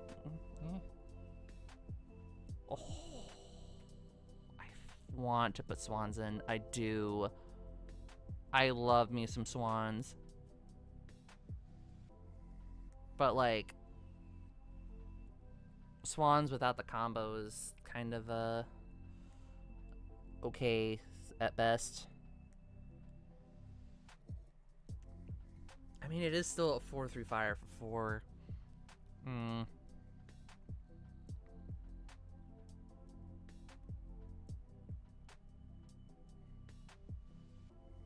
Oh, there it is. Turn to Mist. Oh, we need that. Oh, we definitely need Turn to Mist. Yes. Oh, beautiful. We love seeing a flicker card. 1, 2, 3. Beautiful, beautiful, beautiful. We love flicker decks.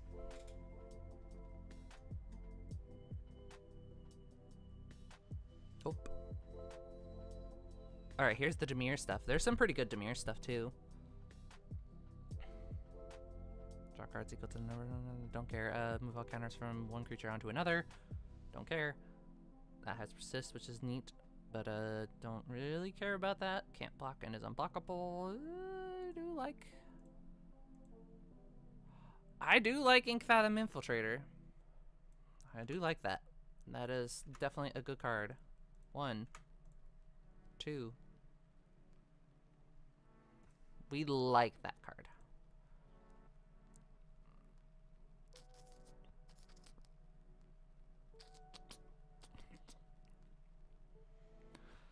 Now, whether or not I'm going to put in Una in this, Una is just really good. No, no, no, no.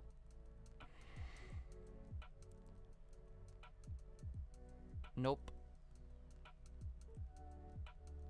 Ashmore Gouger is pretty okay, but like, I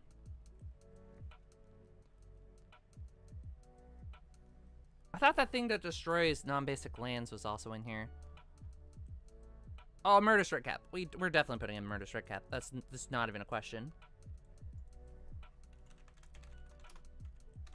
I love me some Murder Strike Cap. Oh. 2 of those. Yes, please.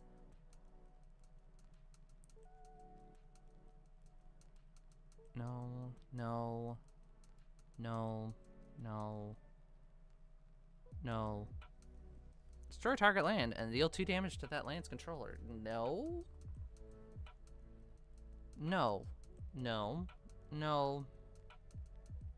Probably no. Tap target creature because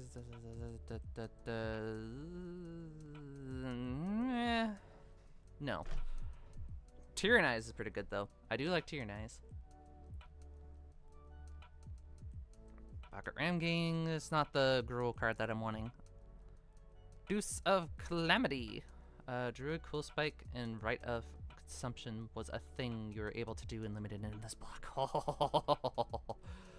Oh, that is so gross. I love it. Did I miss the cool spike? I must have missed Rite of Consumption in the cool spike. Let me double check. I will double check after I check these. Oh, do we want to put in Fire Spout?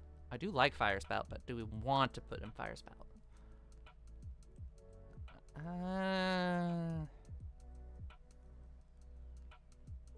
Oh, I definitely want Scuzzback Marauders. For sure, I want Scuzzback.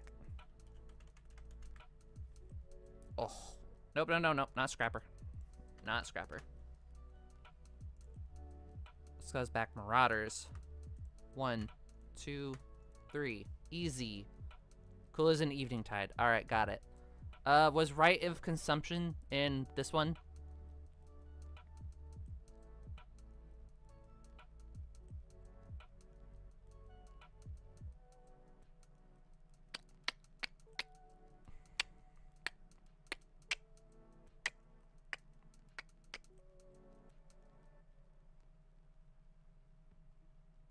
What? What do you mean it got highlighted? Oh, it gets highlighted because it's me. It highlights because I see, because it alerts me when you're calling my name. Got it. Do like Scuzzback.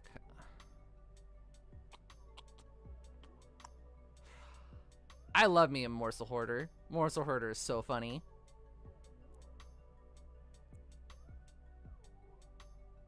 Fire Spout? I do like Fire Spout. Fire Spout is quite good. 1, 2. It doesn't make sense in Gruul, but like,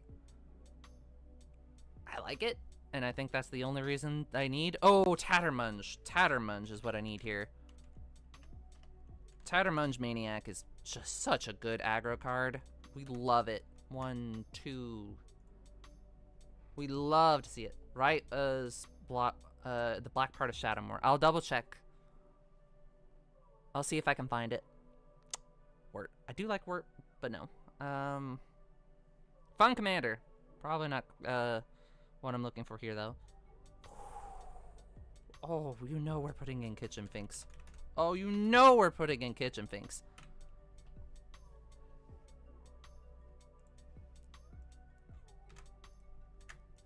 We love Kitchen Finks. Like, I don't think that we have a way to make a combo with it, but it's totally playable on its own.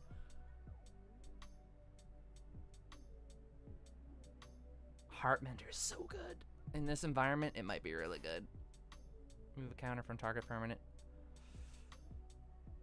That card's pretty good.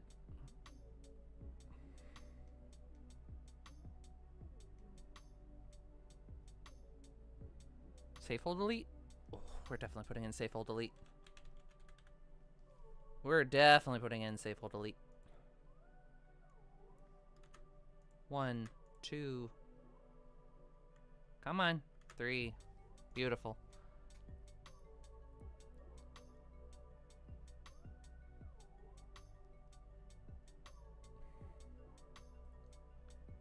Let's see, what else do we have in here? Alright, we're finally getting to the Scarecrows. Chainbreaker? No.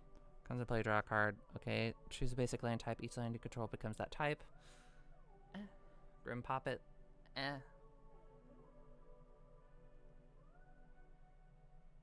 Weird card.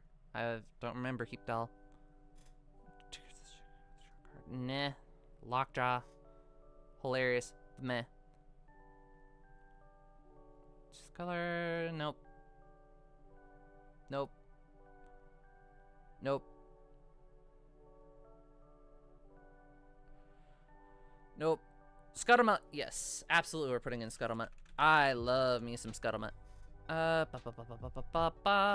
Here. 1, 2,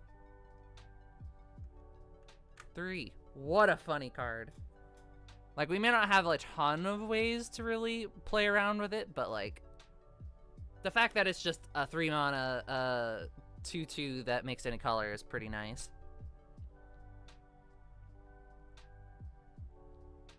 But then again, maybe I'm just overrating it.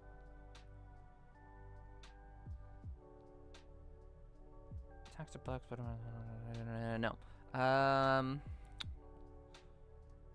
So long as you control a blue creature, has persist so long as you control a black creature. Whoa, what an interesting card. Oh.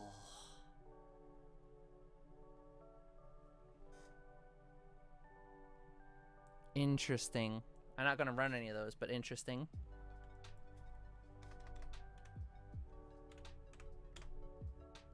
Damn. Okay. Let's try this again. Sets. Evening Tide. Eve. Then we're gonna go... Prices. Less than or equal to 2. Search. And then we're gonna search by color. Oh, that's right. I forgot to check right of consumption.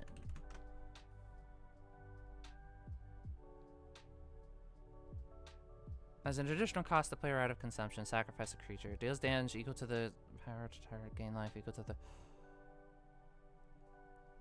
And then... The one was, Quill Spike. That's right! Oh, I miss Quill Spike. Oh, I love Quill Spike. Oh, we're definitely putting in Quill Spikes.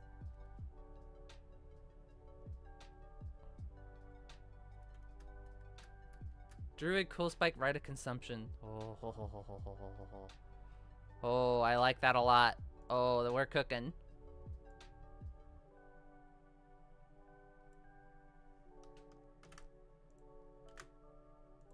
One, 2, 3. And we're definitely putting in 2 Quill Spikes. Love that. Love, love, love, love.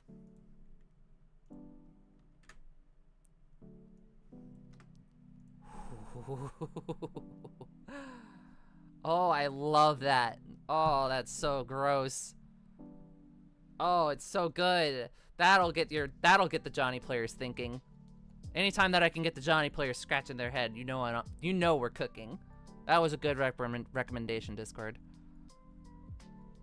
You may no.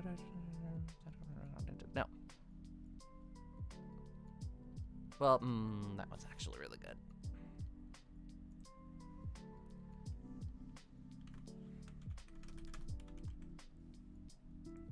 We'll put it in. We can cut it later. Oh, you know we're putting in Flicker Wisp. Oh, it's not even close. Flicker Wisp. Absolutely we're putting it in. Oh, what a classic. Good card. There's just so many good cards in this block that are kind of overshadowed by the weird kind of jank that this block had. Because... sure, the sets themselves weren't fantastic, but like, I didn't do the recording yet. It's at 8. It's in 3 hours. Speaking of, I should probably check my messages. It'll just take a second. Because for some reason, people are trying to message me on Discord.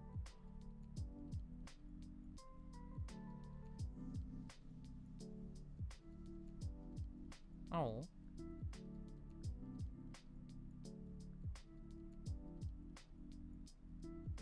Oh my goodness.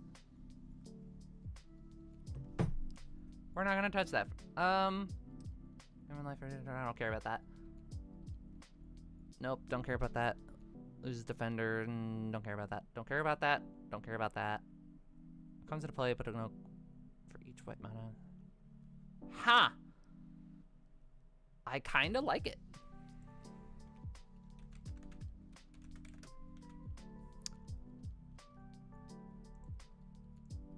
Like, it's not fantastic, but like, it makes a lot of tokens potentially.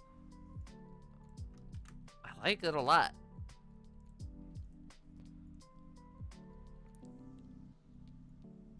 There's Searcher Spirit. Control to its owner's hand. No. Counter target spell, its controller draws a card, draw a card. It's good for multiplayer, but not here. Draw a card if you have no cards in hand. Garbage. Dream Thief. I do like Dream Thief.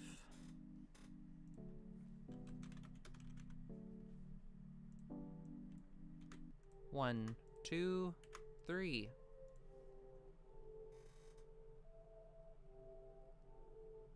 Una's Grace. I really like Una's Grace.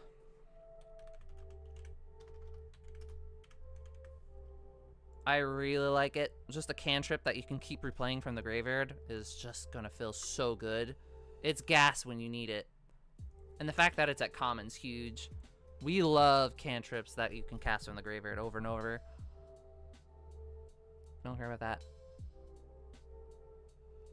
Fear with persists.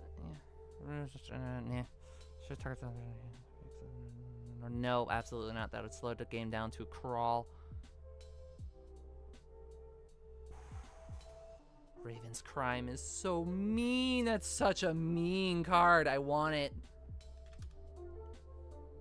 Oh, it's so mean. 2, 3. Then there's Wither, and then there's whenever there's a non-black spell that player loses a life. It's tempting, but like, Start target non-green creature. It's controls 3 life. If you played another black spell, no. Siphon life. Target player loses 2 life. You gain 2 life. Yeah, it's okay. Drain for 2 for 3 is that's repeatable. Is pretty okay. Umbra Stalker would be a nightmare to track. We're not gonna do that. No. No. Sacrifice. No. Well, no. Oh, I love Flame Jab. Flame Jab I like a lot. Like, it's not a fantastic card or anything, but it's just so cheap.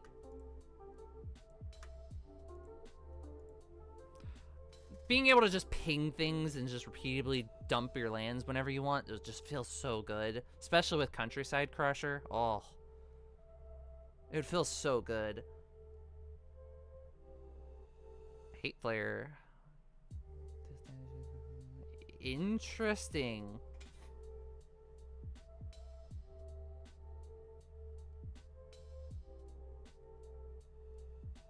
Huh. Hate Flare is an interesting card. Heartlash Cinder I still like a lot, even though I probably shouldn't.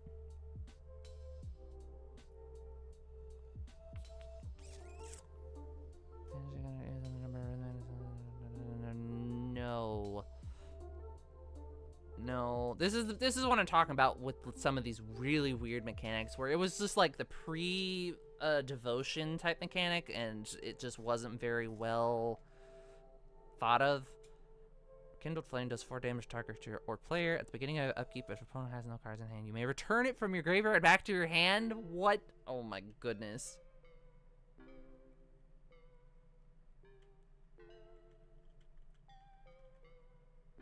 I do like Thunderblast. That I like.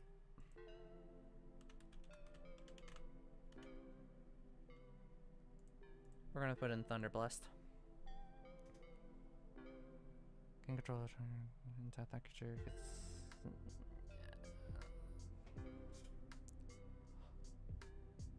I kind of like it. Like, it's a threaten effect for 3 red.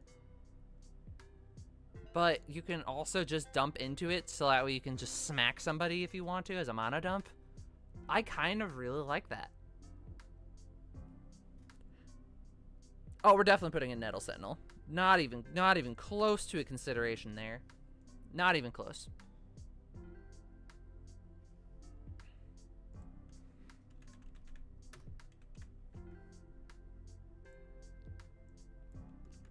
One, 2, 3. Perfect. What a good card. We love good cards. No. No. No. Next. No. Oh, absolutely, we're putting Talara's Battalion. Absolutely we are. Good card. I like Wickerbow. Wickerbow Elder, good. What a good card. Remove target card in a graveyard from the game. No. No. No. Edge of Affinity. No. Evershriek. No. Gwendolyn Hedge Mage. So, I actually really love the Hedge Mages. Because they just are so flexible. I'm not going to do this one just because it puts -1/-1 counters on things, but like...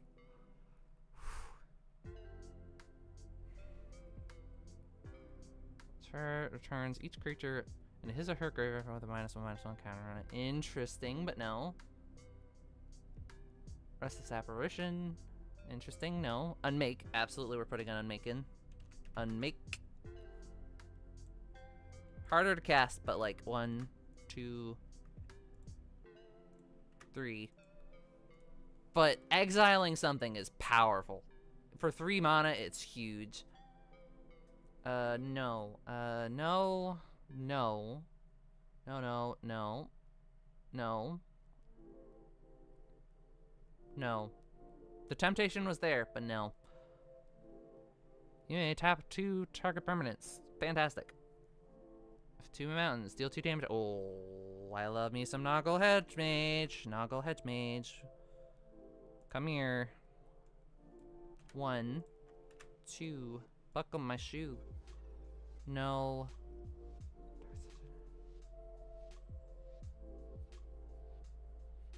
Ha! Interesting. No. No. No. No. Canker Abomination, no. Canker's Thirst. I actually do like Canker's Thirst.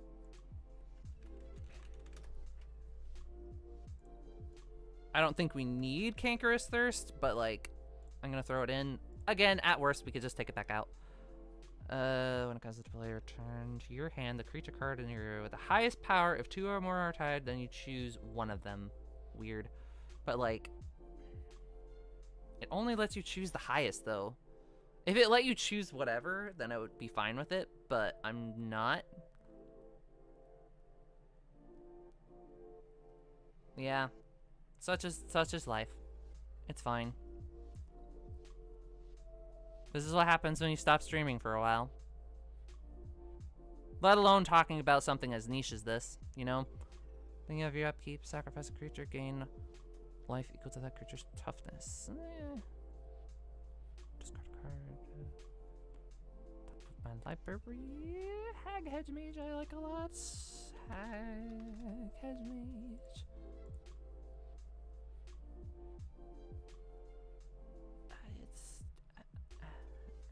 I did have my reasons, yes.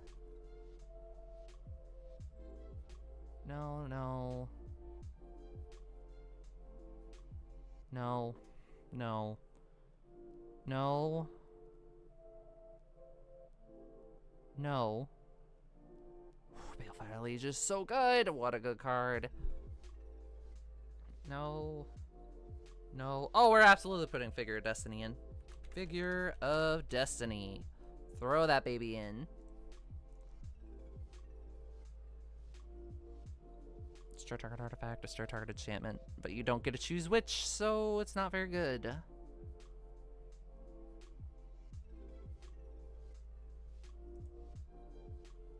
Oh, I appreciate it. No. No. No. No. No. No. Spite-Mare is so mean. What a mean card.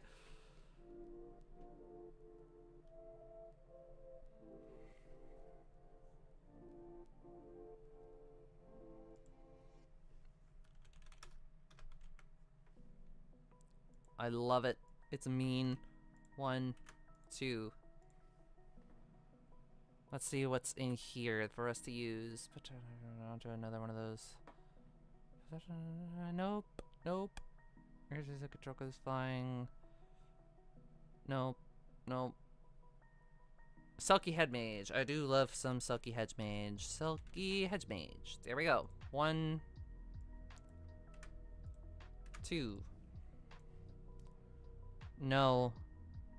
Oh god, Slippery Boggle. No, we're not putting Boggles in. No, no, no, nope, nope. We will put Snake Form in, though.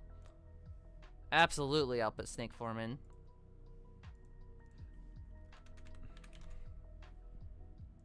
I love me some Snake Form. 1, 2, 3.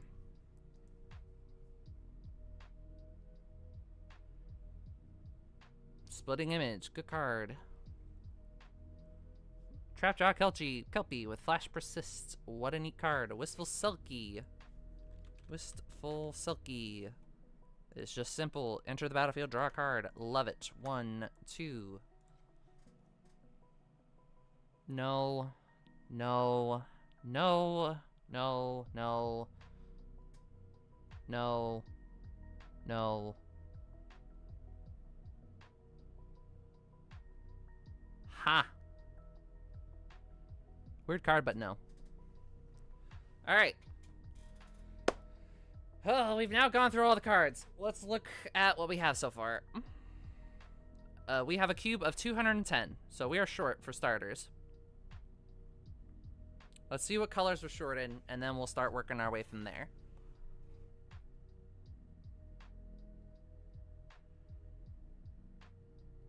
Because this is kind of the meat and potatoes part of making a cube now, where it's, we have a general idea, we picked all the cards that we want to play, that we know we are interested in, but now we're looking to kind of round out the cards that we're missing here.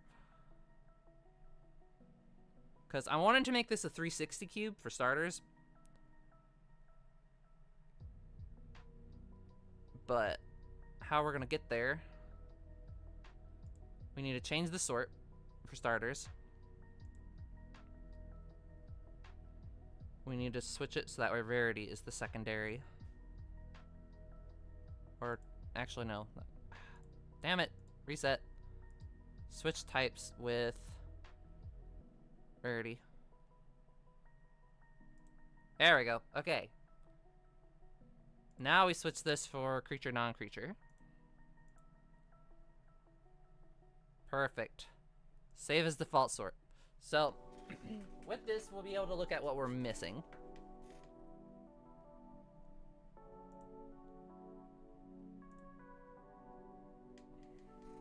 So,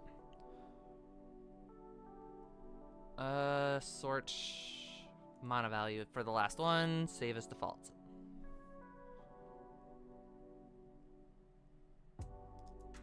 So let's start with, we have Knight of Meadowgrain, right? We have, what else as a white? Safehold Elites. We have 3 of those. We have a couple Mist Meadow Witches. We have, and Kitchen Finks at 3. We are missing a lot of the early drops for white. So let's go through. We're gonna look through, where is it? Block. We're gonna go for the Lurwyn block. Search. 450 cards. Great. Now we're going to look at, yeah, our land and colorless section is extremely low, but for now we're just gonna go left to right. And I have another hour to go before I have to record for Ubercube, so we'll see. We'll see if we end up finishing it, but I am going to be trying.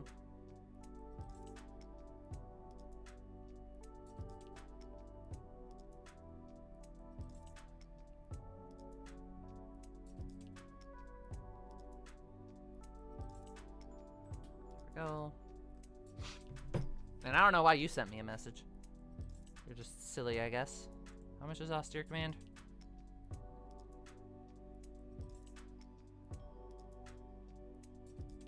Wait, do I not have Austere Command in here? We need to put an Austere Command in here. Edit. Austere Command. And we're gonna put in the Lorwyn version. It's not the card I was looking for, but color equals white, and then we're gonna look for CMC is less than or equal to 2. 3? 3. We're gonna go less than or equal to 3, and then we'll work our way from there. What am I missing? So we need Brenton Bombardier would fill a 3 slot, but I have much better 3-drops than that. It gets other Kithkin, don't care. Can block an additional creature. That's cool. I like that. Scene's Tactician. +1/+1 counter on target soldier. I have so many. White is missing a lot of commons, so to make this list a bit easier to parse, we're going to go rarity equals common. Well, I'm not going to open it right now.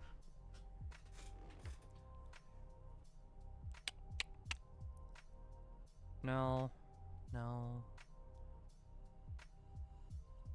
I do like Gold Meadow Dodger. Oh, yeah, we're definitely putting in Gold Meadow Harrier.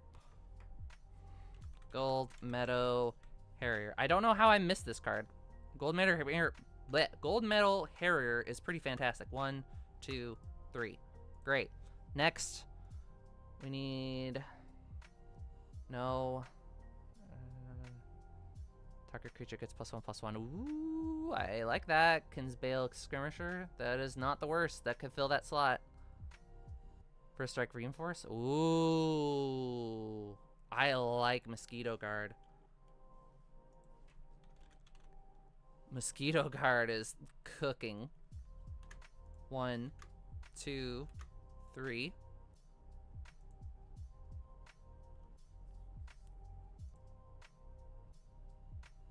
Alright, and now we're going to do anything that costs exactly 2.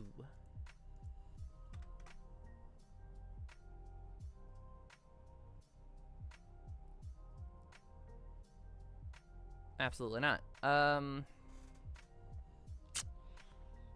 Creatures of control get...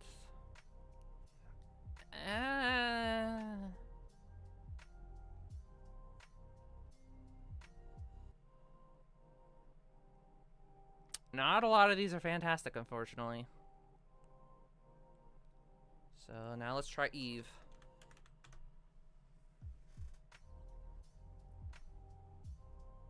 No. No. No.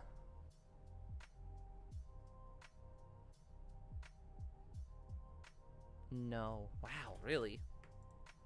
There were not a lot of options. Yeah, Forfend is a really pretty card. Let's look at a curve view.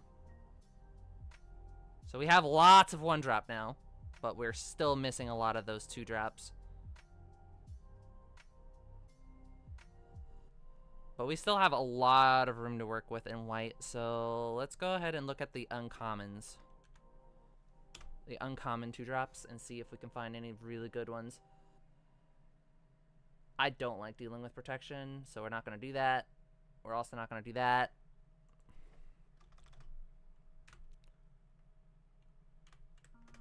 Nailed it.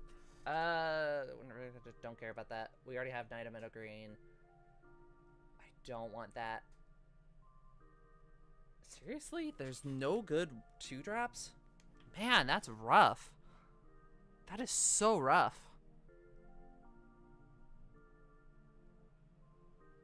Because at least we have Safe Hold and we have Mist Meadow, but like, that's not enough. I thought there was a 2-drop that I really liked.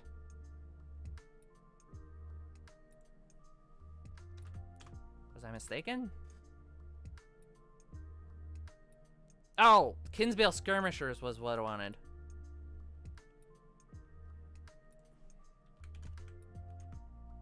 Bale Skirmisher.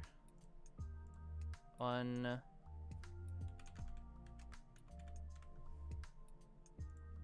Skirmisher. This time I actually copy it. Make my life easy.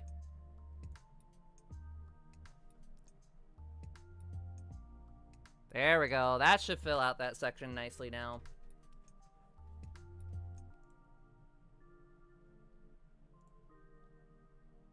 There was just not good options.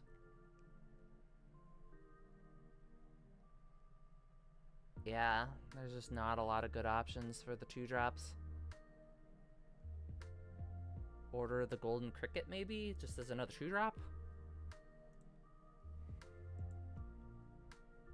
So I have Flickerwisp, I have Mirror Entity, I have... what else? We have Kitchen Finks, which is huge. We have... Unmake, but like, Unmake's not a creature. We have Scuttlebutt, but like, I'm not gonna count Scuttlebutt for white.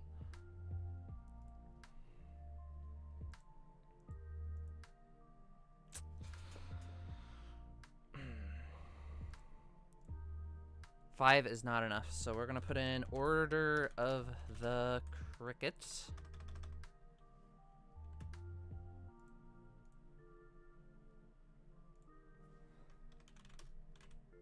Order of the Golden Cricket. 1, 2, 3. Perfect. That'll flush that out. Great. Now then, let's look at the 3-drops.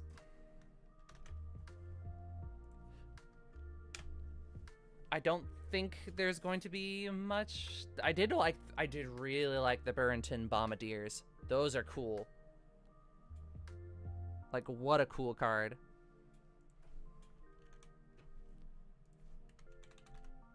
Burrington Bombardier, baby.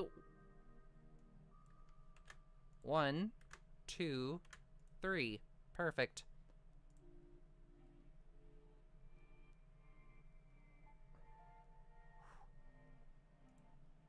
Oh yeah, Wismere is really cool. Okay, and then we'll check Eve, which has possibly 3/3 first strike. It's okay. This is grape juice.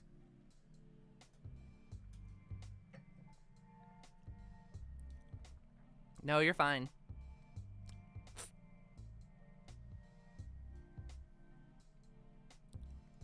It's not fantastic. All right, let's look at the uncommons. Because we already know Flickerwisp, and Flickerwisp is just cracked. What a dumb card.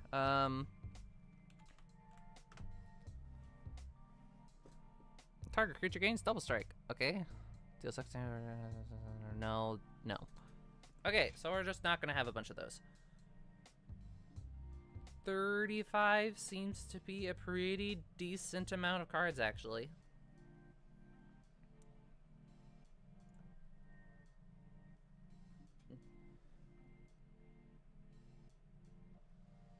Answer is, it's okay. Like, maybe we could afford to put another non-creature? Yeah, go for it.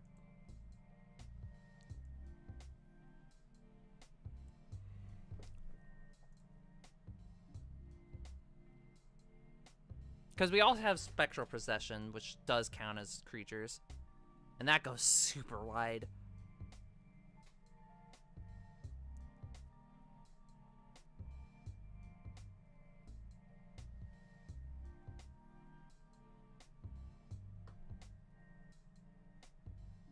Yeah, I actually think that I'm pretty happy with my white section, but let's double check the quantities real quick.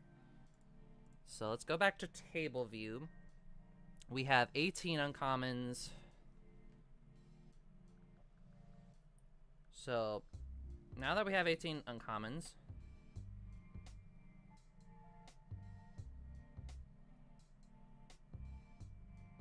we're gonna take out the calculator. We're gonna do 18 over We wanted like a 3-2-1, 4-2-1 maybe? 3-2-1? 3-2-1. We wanted a 3-2-1. Divided by 3 would be 6. So we need like 6 uncommons.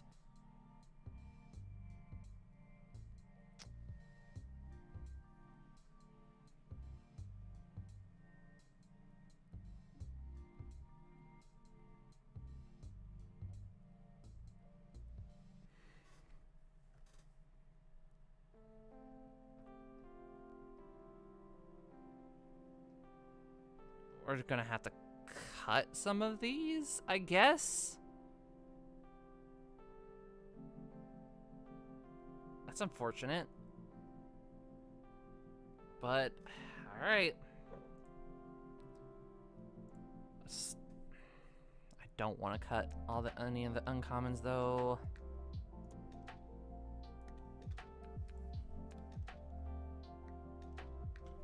So let's pump it to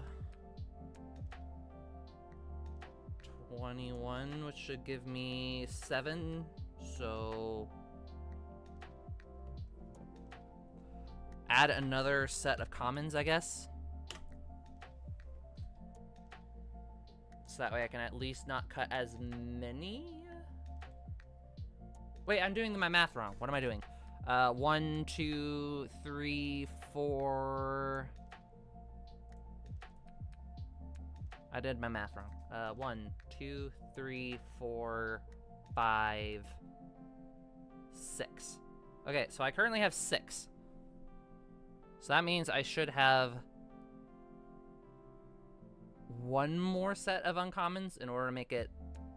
So 1, 2, 3, 4, 5, 6. And no matter what, I'm gonna have to bring down those uncommons. That sucks. Welcome back. Because we have 1, 2, 3, 4, 5, 6 total commons. If I brought it up to what? 9? That would let me bring another one. But adding 9 more cards would put me at 41. Not much, I'm trying to just do math.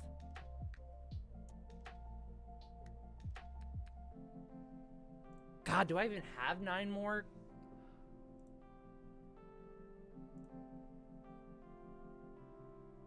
I'm trying to see if there's like 9 more cards I can even add that I'd want to add.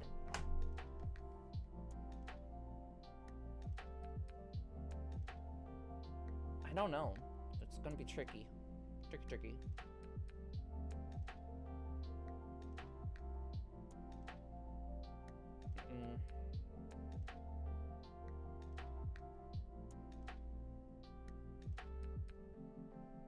It's +1/+1 vigilance. It's not great, but it could fill that slot.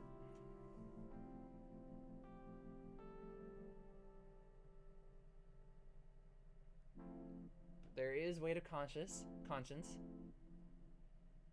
Weight of Conscience could be pretty good. So let's go ahead and put in...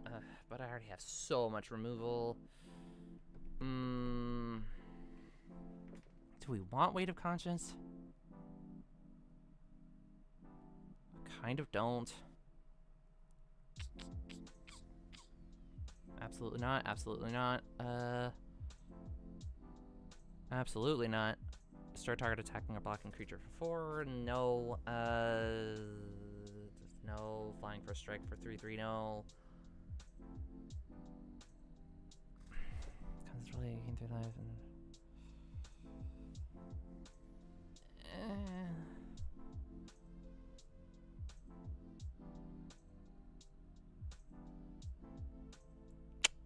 I'm not a fan. Let's check Eventide and see if the Eventide block has something I'm more interested in. Gain 1 life, don't care. Golden Glow Moth. That's just another 1-drop, but like,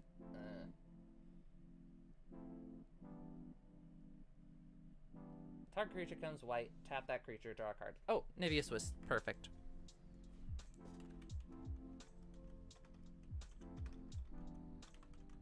Niveus Wisps, there we go. So now we need 2 more cards that are commons. 1, 2, 3. Because that's playable. Pay 1, tap down something, draw a card. That would feel good. No. No. No. No.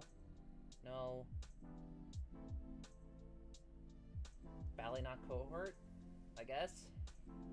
It is just a 3/3 first strike, so I guess Ballynock Cohort. 1, 2, 3. Great, that's more 3 drops. Yeah, sometimes just doing math is good. We already have a ring, we don't want that. Don't want that. Although that does make a kind of clock, and that's funny. No. No. No. Okay.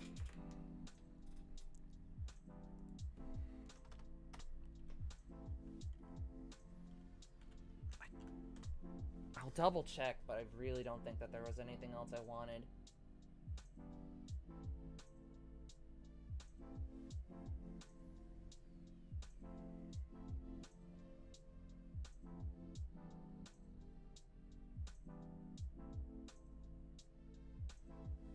Trisclopian Sight might be good as the 3rd one. Trisclopian Sight.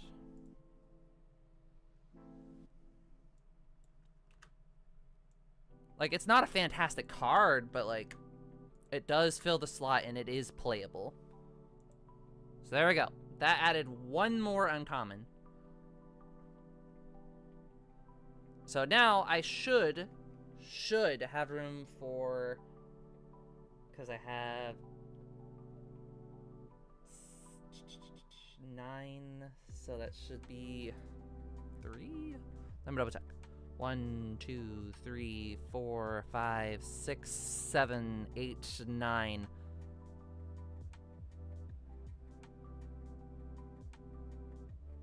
So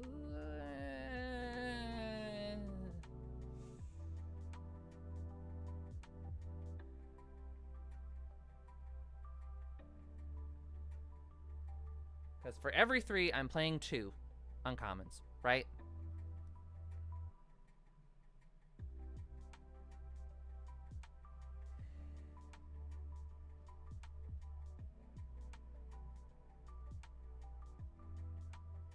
Four to 1?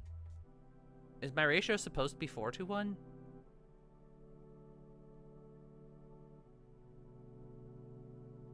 One, 2, 3, 4, 5, 6.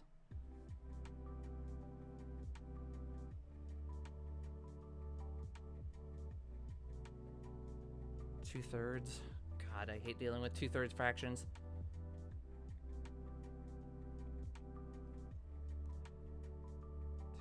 3, 4, 5, 6. So we're still gonna have to cut 1, I think.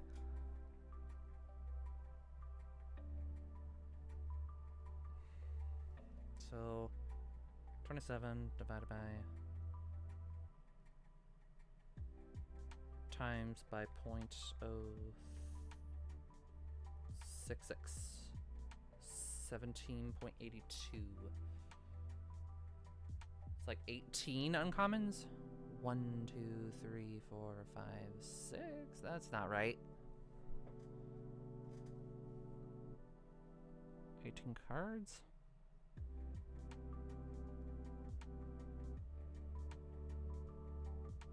I'm thinking it has to be a 4 to 1. 4 uncommons, 2 uncommons, 1 rare.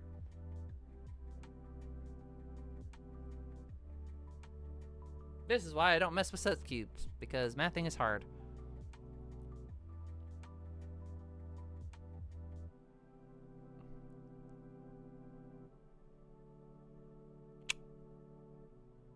Guess cut Triclopian Sight. And it should be correct.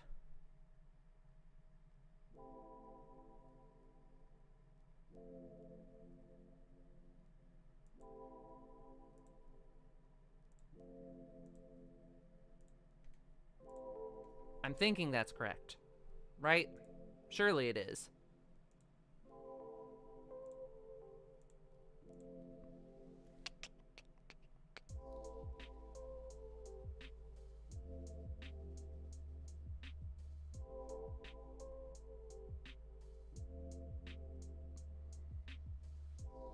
$24, $12, and that should be 6. I need another rare. So we're gonna go through and we're gonna look at all the rares.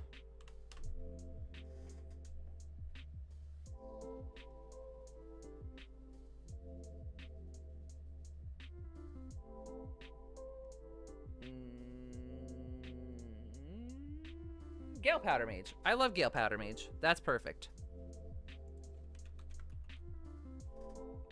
Boom. That's our number 6. There we go. And that finished our white section. Whew. 42 is a pretty good number. We have some pretty powerful things. We have a lot of cards that I'm pretty happy with. We have some cards that are kind of settled on, but overall, I feel like that this looks a lot better than it used to. So, ideally, if we can continue this rate, down the line, then we should, quote unquote, should be able to have a full cube. So let's start by doing blue. We're gonna go, nope, that's black. Color blue, rarity, common, because we need one more common. And we're gonna choose something pretty simple. Ponder. I love Ponder. The fact that Ponder's in this set is incredible. Easy peasy, it's Ponder. I can't believe I skipped Ponder.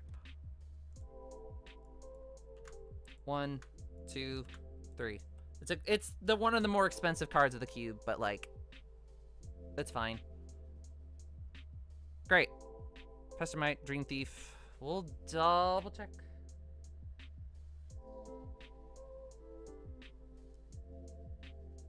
Wait, do I have hard counters outside of negate? Because I have Curse Catchers, I have Familiar Ruses, I have negate, disperse, ponder, aether. It's fine, it's fine. Everything's fine. So Ponder is a classic Magic the Gathering card. Ponder, what it does is you look at the top 3 cards of your library and then put them back in any order, then you may shuffle your library. Then you draw a card. This card's great because you get to look at and move through 3 cards of your library in order to draw a card from those. So even though you aren't getting card advantage, you're getting card selection, which makes it very good. Alright, we need 6 more uncommons. Here's where things get difficult. Possibly. Because I don't think that there was any uncommons I was actually interested in. We definitely need more counter spells. Because we already have that one. We need more things to do. Yeah, it's pretty good. This card's good, but we're not trying to focus on the kindred stuff. Again, not doing that. Not doing that. Not doing that. Things that play make the against Shroud. I don't hate it.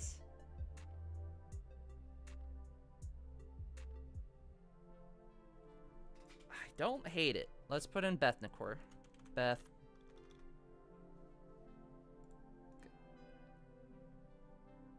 Benthicor.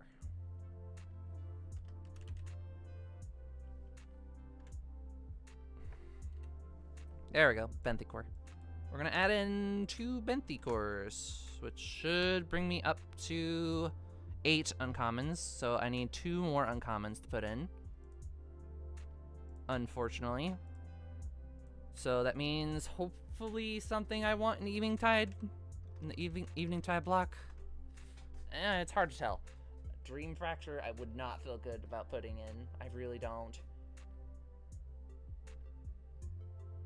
No. No. No.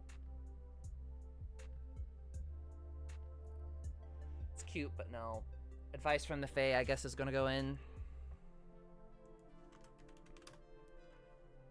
Because Advice from the Fae is not fantastic, but it is a playable card.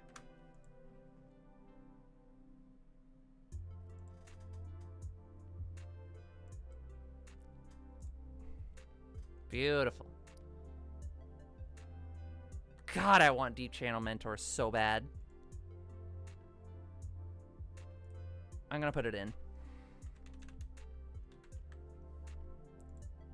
It's more expensive, but like, it's so good. It's just a good card.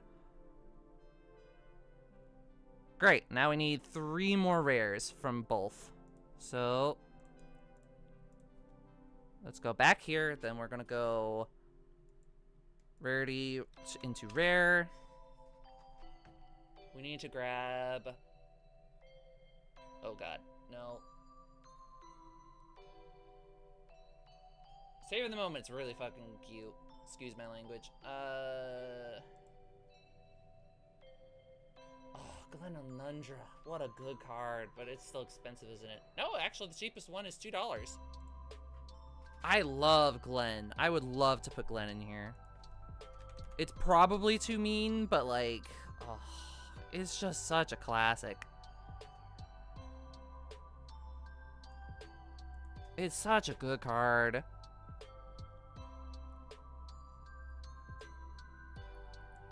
We're gonna put Glen Elendra in. Now we need 2 more. Oh, what a good card. I love Glen Elendra. Turn on non-evolved creatures. Okay, that's great. Inundate. $6! Absolutely not. Counter target self. No. No.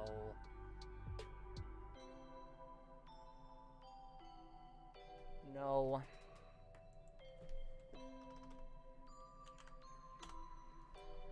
So we had Mind Spring, Declaration of Not, which I don't want to mess around with. That card's expensive. Comes into play tap. Remove the top 3 cards in a front. Please don't. Look at the cards. Sacrifice it. Turn all the removed cards up. Counter all spells with those names. It's really cheeky, but like, it could be funny. Oh, Vendilion Click. Oh, please. But it's like $4. Oh.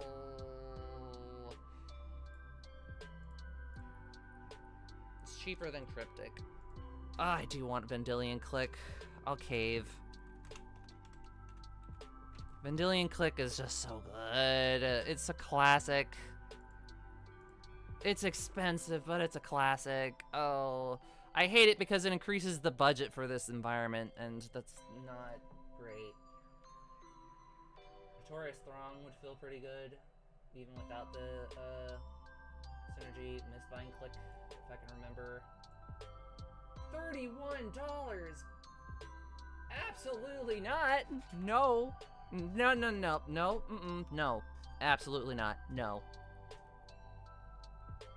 Oh, Sower of Temptation. Easy. That one's an easy one. Easy. Easy final include. There we go. Ta-da! The blue section's now done too. 6 rares, 12 uncommons, 24 commons. We done did it. Yeah, $31 for that card. Absolutely not. Alright, we need... How many more uncommons? 3 more? No, we need 6 more. So we need 2 more uncommons in... or commons in black. So let's go ahead and do that.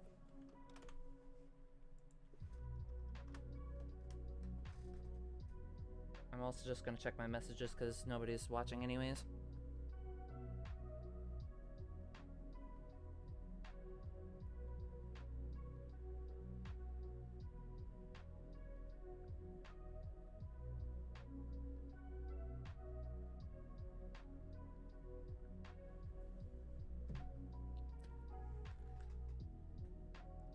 No.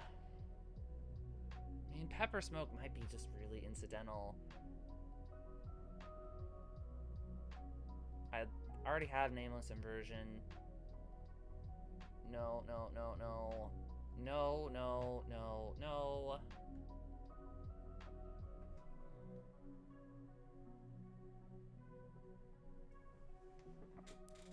Put a number of creature cards on top of the library.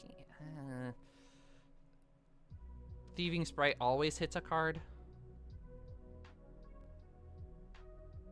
That might be the next most playable, I think.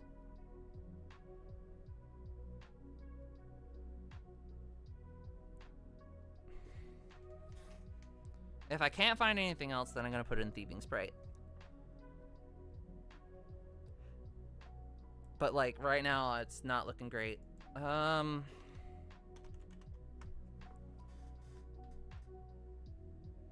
Aphotic Wisps is pretty good. Target creature discards, target player discards card. I already had that. No. I already had that. Okay, I like Disturbing Plot. That's good. That should go in here. Disturbing Plot. There we go. Turns your lands into 1, 2, 3. I didn't look at it.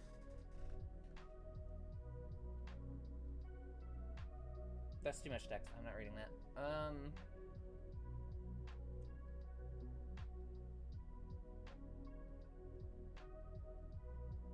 No. No. We already had that. Absolutely not. Not for 4.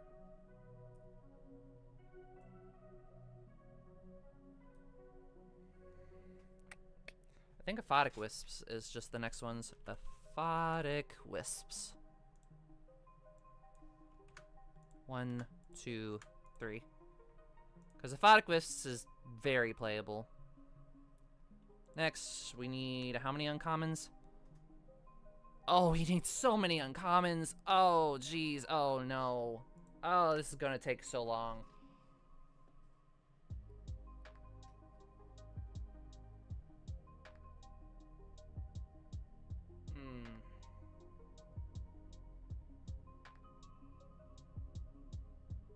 Maybe Siphon Life?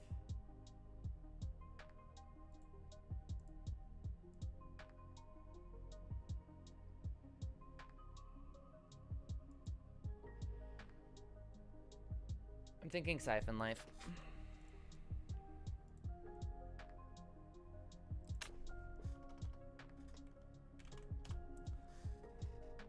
Unless there's some other thing that might be worth it. Maybe. We just need so many cards. We have Marsh Flitter, Makeshift Mannequin, which is Makeshift Mannequin is such a good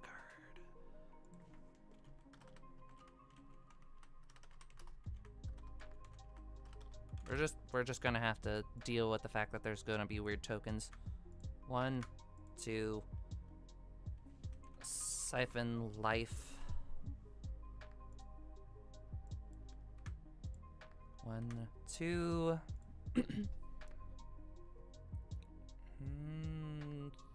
Final Revels is just so expensive for that effect, though. We're not doing Clash. We're not doing Word and Weirding. Man, I don't know.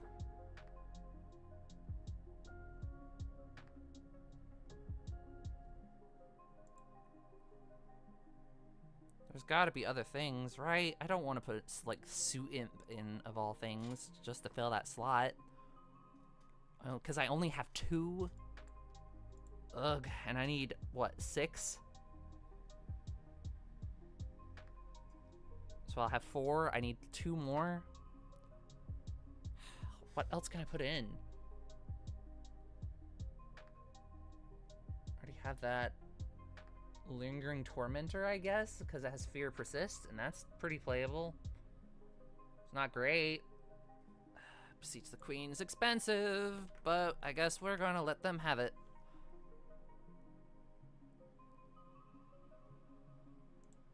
Beseech the Queen. 1, 2.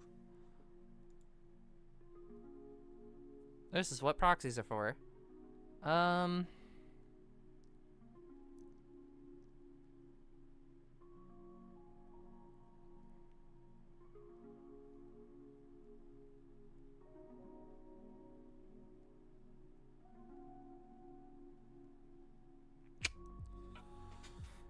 still have to pick one more.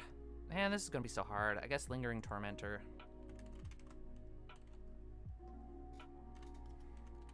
That's the only thing I can think of that's like playable out of the cards that we've picked.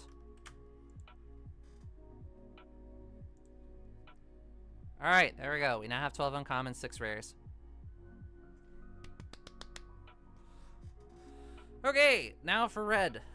Oh, this is gonna take forever. All right, let's go for red. Let's try this again. Common. Red. Common red cards. What are we missing? We have Mudbrawler cohorts, we have Torfire, Flame Jab, we have all of these. We have like no undrops.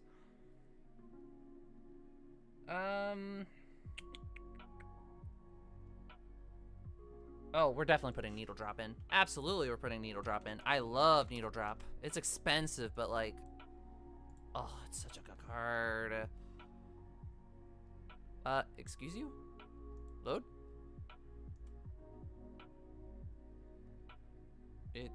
Are you gonna, you gonna do the thing? I guess not. $2? Yeah, okay. Absolutely, we're putting Needle Drop in. 1, 2, 3. We have 14, so that means we have 7 so far. When we need 12, so we need 5 more, so 4 more cards. So we have Needle Drop, which is great. Flamekin Brawler is pretty playable.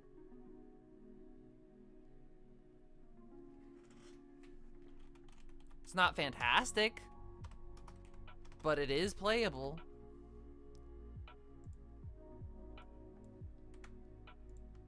Two, 3.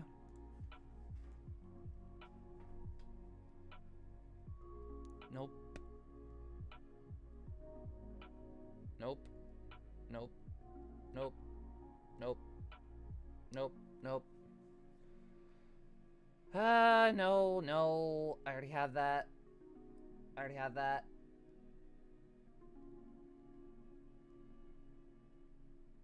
No. No.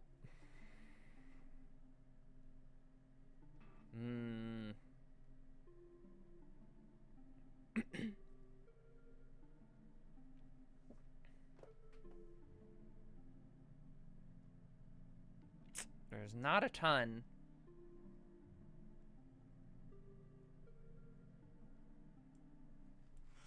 Not a ton of options here.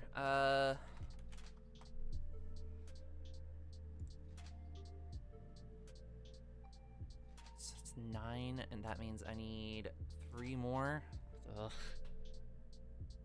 Crimson Wisps is very playable. It's a cantrip that gives haste. 1, 2, 3. And we love our cantrips. We love our funny cantrips. Enchanted creature attacks each turn to Fable. No? No. Intimidator Initiate, though. That might be fun.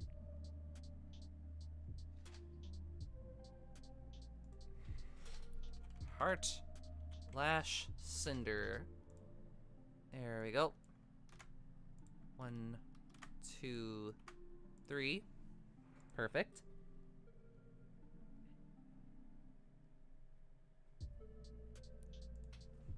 Intimidator Initiate. Perfect. So let's go 1, 2, 3. So a cantrip means that it's any spell that you cast and then it draws a card. Because you're refunding the card advantage.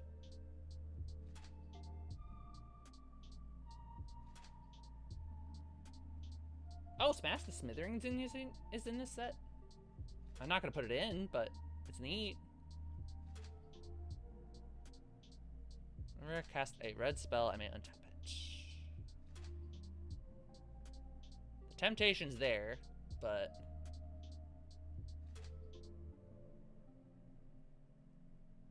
Burn Trail?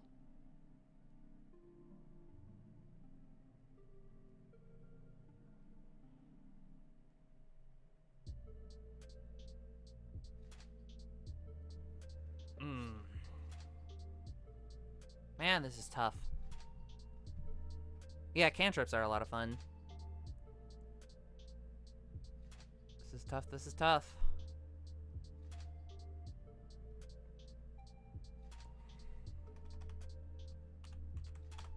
I'll check Lorwyn again, but I genuinely think that the pool is dried out. Maybe Kindled Fury? Mudbutton Clinger?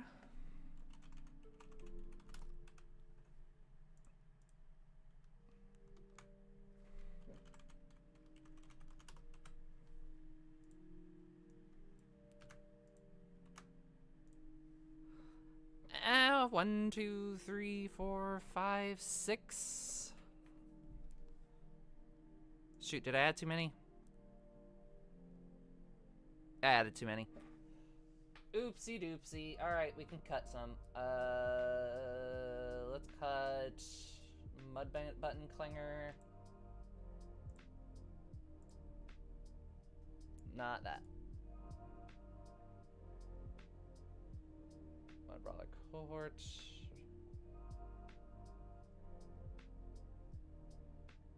Wait, why am I missing a Mudbrawler Cohort?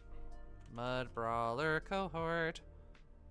Why am I missing one? Remove. Remove.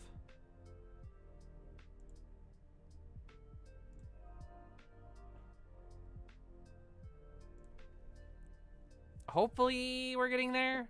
I hope. Okay, goodbye. We need to cut two more. Because haste with cantrip, that does things with cantrip, that does ping with cantrip, that does Tarfire, which is hilarious, Mudbutton Torch Runner, Interflame Acolyte, Mudbrawler Cohort, which... Wait, why are the Mudbrawler cohorts separated? Oh, that's gonna bug me. Why are they separated? Maybe I should try to refresh it and see if it fixes it.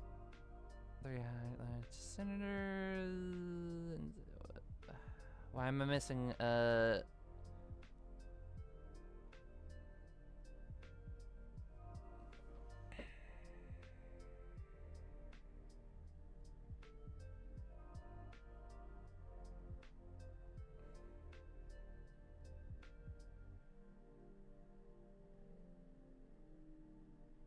I just don't think I have enough permanence.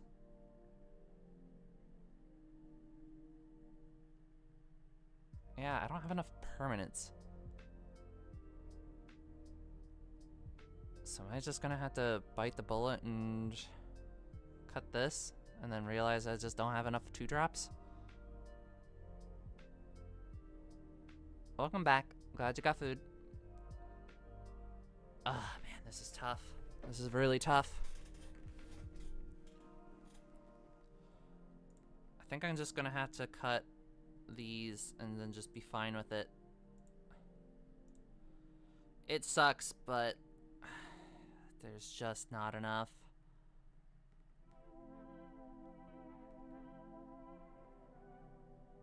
And I like the idea of combining the cheap cantrips that Red has in combination with Intimidator in order to make things unblockable, but like, it might be too cute. That's the issue.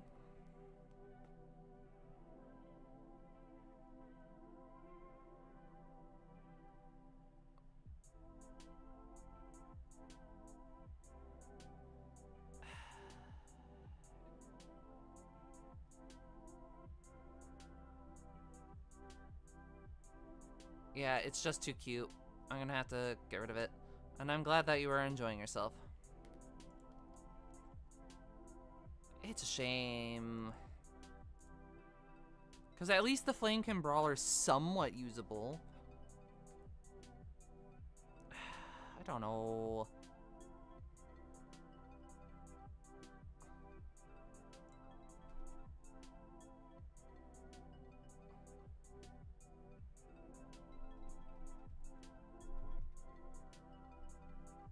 What? What? Why is it saying that I have like 27? I shouldn't have 27. I should have 26.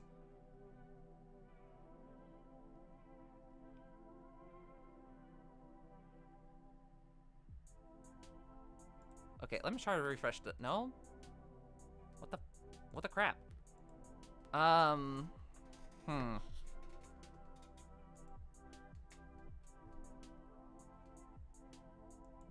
not sure.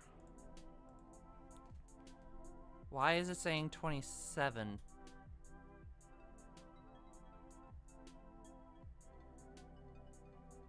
Is there 4 of something? And I just didn't realize it? God, those 2 drops are so sad. Oh, it's so sad.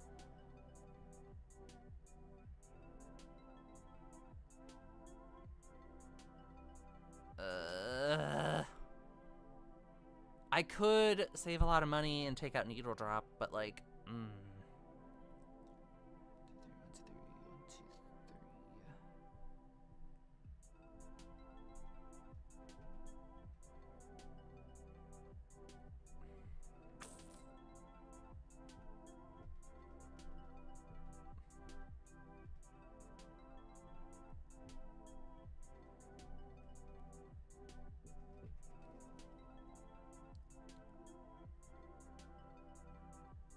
I just don't know.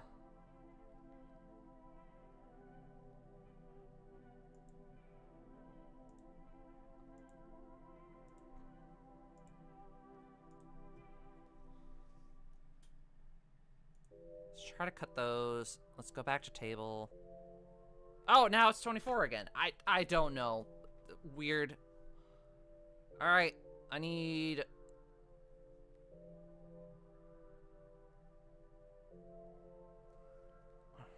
Two, three, four. I need 2 more uncommons. Let's see what we get. Granted, I'm gonna have to get off and start recording soon, but this is fine too.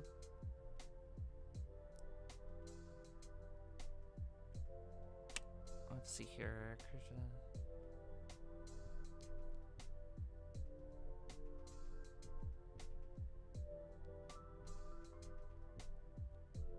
Oh, we're gonna have so many elementals. Flamekin Blade Roll is so easy to play. I'm pretty sure elementals are like one of the most common types right now, isn't it? I'm gonna double check.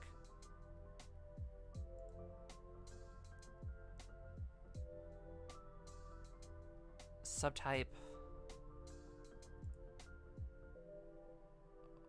What? Okay, I guess I have to do a draft of it first. But surely elemental's the most common type, right? I have so many elementals.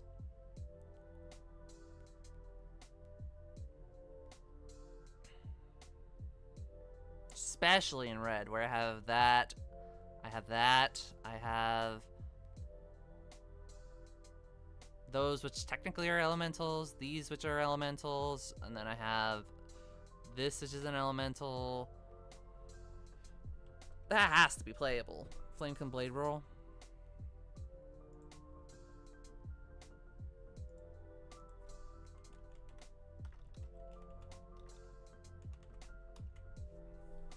I really think that it's playable in here.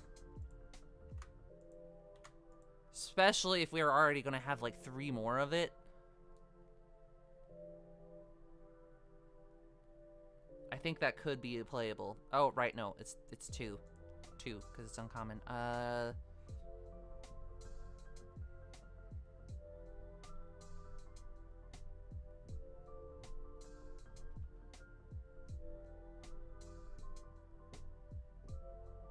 What I'm going for is that I'm trying to make a 360 card cube where it is a specific set of blocks, where we have Lorwyn block and we have Eventide block. And the goal is that both those blocks were supposed to be night and day of each other, but I'm wanting to mash together the best cards from those sets. So that way it's kind of like that Lorwyn block cube, Lorwyn Eventide cube. I don't know how else to explain it, but...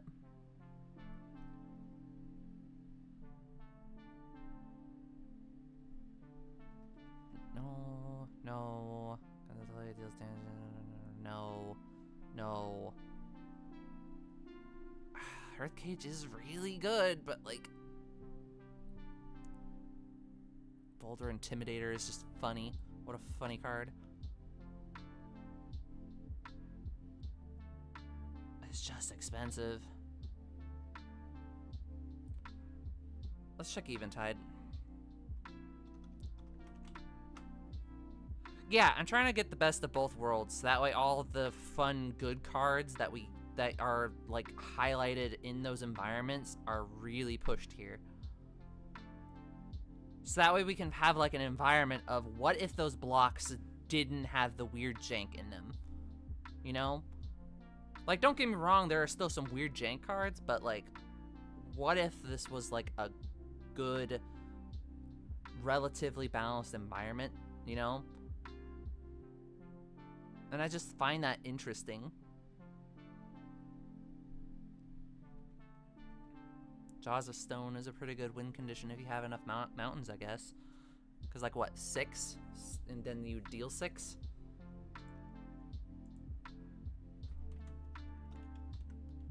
I do like the idea of Jaws of Stone, because we have a sort of spell slinging thing here.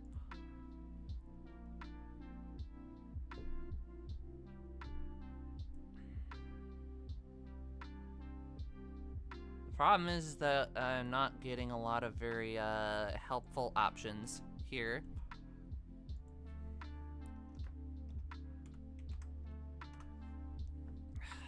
Come on. Cooperate. Cooperate. Cooperate. Cooperate. Go. Search. Thank you. Man. Am I gonna have to just bite the bullet and realize that I'm gonna have to play something that's not as playable? I really don't want to do that, though.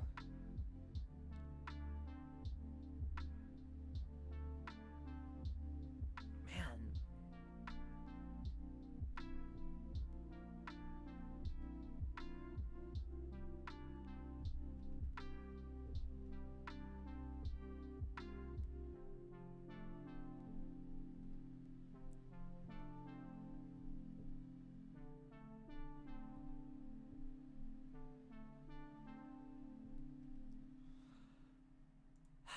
I have 1, 2, and I need a lot more, right? 1, 2, 3, 4. I need 1 more, I think. No, wait, no, I have them all. Okay, good. I don't need to put anything more. I just need the rares. Whew, this is why we double check. All right. Next, we have rares, and this is where things will get spicy. I love Heat Shimmer. Heat Shimmer, real good.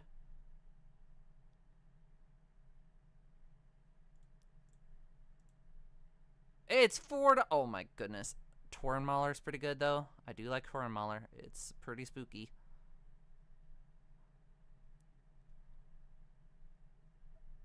I don't know. Champion and Elemental, no. No.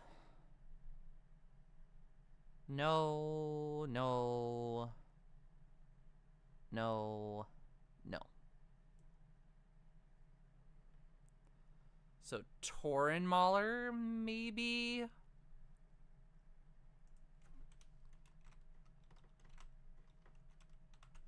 Tauren Mauler is, pretty great. Not gonna lie. Let's see what Eve has. Surely Eve has something. The rares, it just means that it is the least common thing in the pack. Also, I just realized the music stopped, but like I should also be stopping soon. So, what good grape juice? Fiery Bombardment, maybe.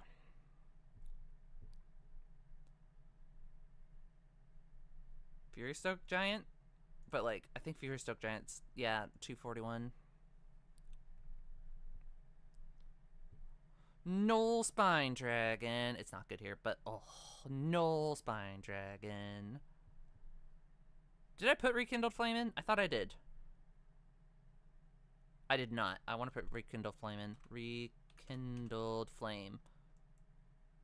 Perfect. No, it's grape juice. Don't worry about it. All right. And the good news is that I only have to cut one card apparently. Question mark? Wine would be breaking the terms of service of YouTube, so I am drinking the much more responsible option that is grape juice. Because that is what this is. This is grape juice. Grape juice.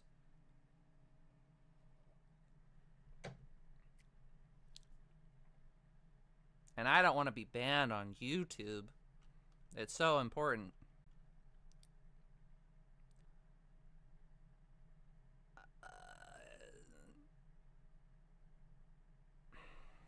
Hang on, let me look at the curve for green and see what we're working with.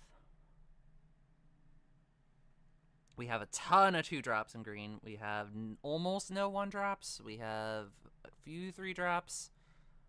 And then a bunch of 4-drops.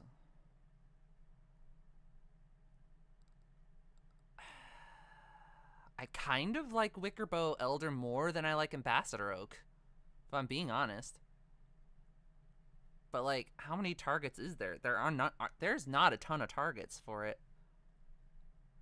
So, even though I like Wickerbow more, I think Ambassador is the better choice.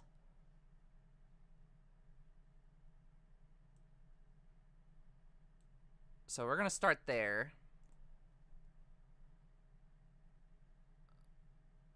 And then I need to cut an additional... No, I don't. I only needed to cut that. I need one more uncommon. So one more uncommon green. There we go. Forgot, changed color. One more uncommon green. Let's try to pick something that's relatively good. What's up? What's on your mind?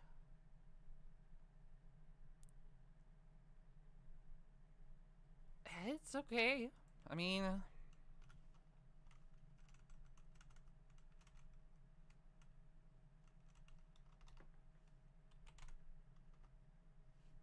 I don't want okay. I want something that's playable. I appreciate you too. Thanks for supporting me in my stream. Even though I'm kind of just talking to the void at this point.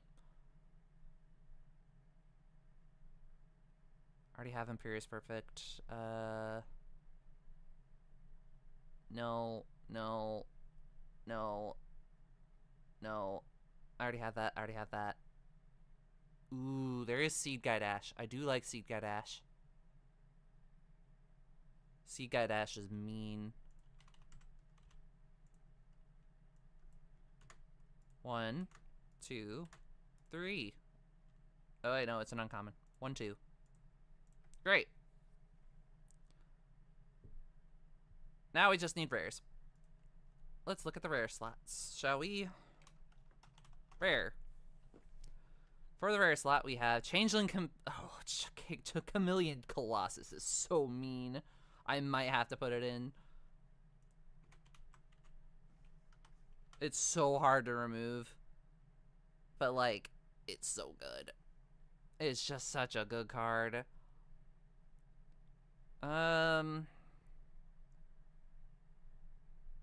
No. No. We already have that. Scape shift. No. No. No. No, no. No, no. No. No. Well, I don't want any of those. Hopefully I don't have to just settle for something. I really hope that's not the case. Helix Pinnacle. I love Helix Pinnacle. We already have this. Lands controller. I don't care about that. Oh my god, it's a $12 card. Nope. No. No matter what, it's a 6/6 trample, but like...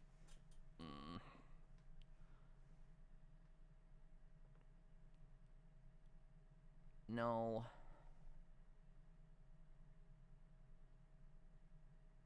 No. Regal Force. Oh. Woodfall Primus. Oh, Woodfall Primus is so good. Not that it has a ton of targets, but like, oh, it's so good.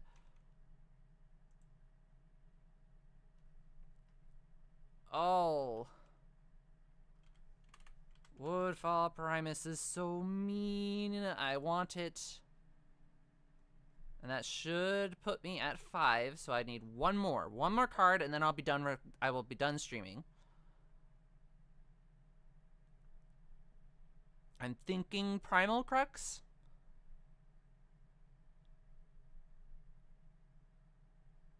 Yes, Primal Crux.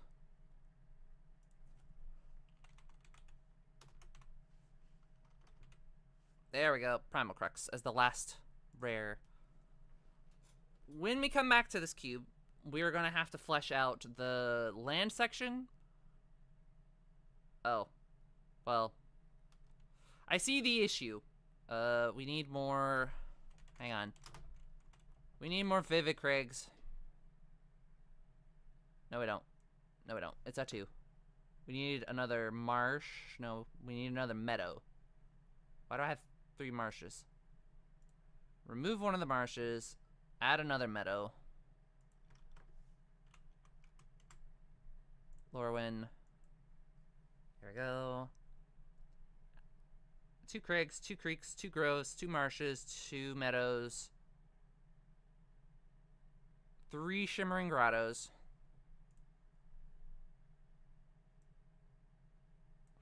So we're gonna do type land. The Evening Tide block. Which here is where we have these fixing lands, which are like really good, but really expensive. I hate it. I hate it so much.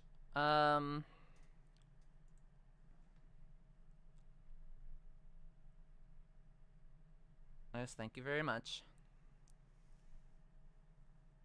So I have 12 commons so far of those, and I have 12 uncommons there. Ugh.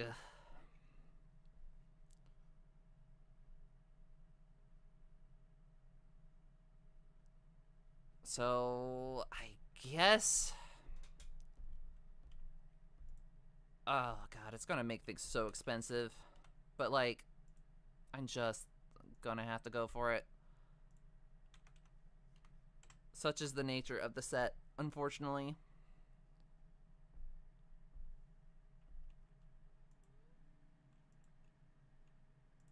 Fetid Heath. Fire Lit Thicket. Shadowmoor. We're gonna add one of each. Flood Groves. Grove. Then we're gonna add Graven Cairns. Graven Cairns. Oh, it's gonna be so expensive. Oh, I'm so glad I might be just proxying this instead. Because, oh my god, Mystic Gates.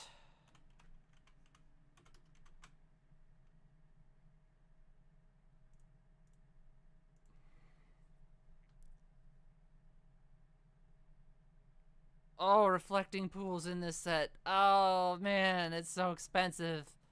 Oh. Rugged Prairie, but I have to include it. I can't just not include reflecting pool.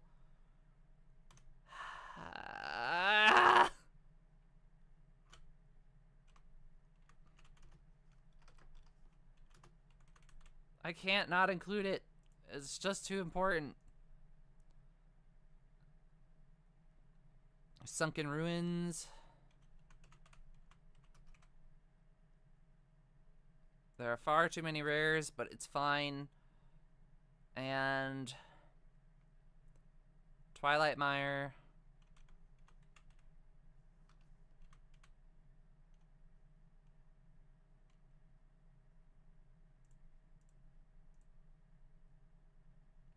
And Wooded Bastion.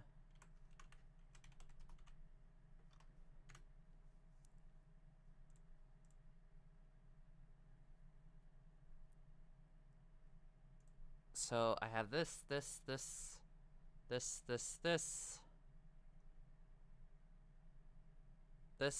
and all those.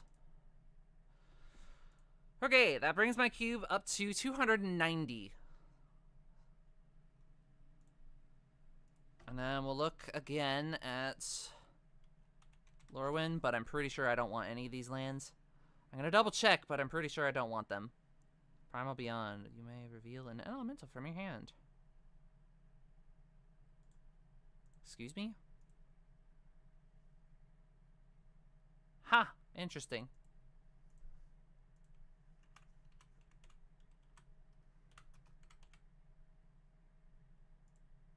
How expensive is this? 256. Okay. Mutavault, which of course Mutavault's expensive because it's Mutavault. Ugh. Why must all the cards I want to play be so expensive? No. My hubris, my greed.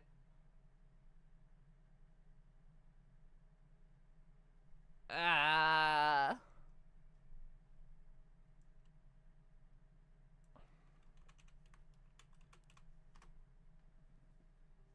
Oh, there's Springleaf Drum.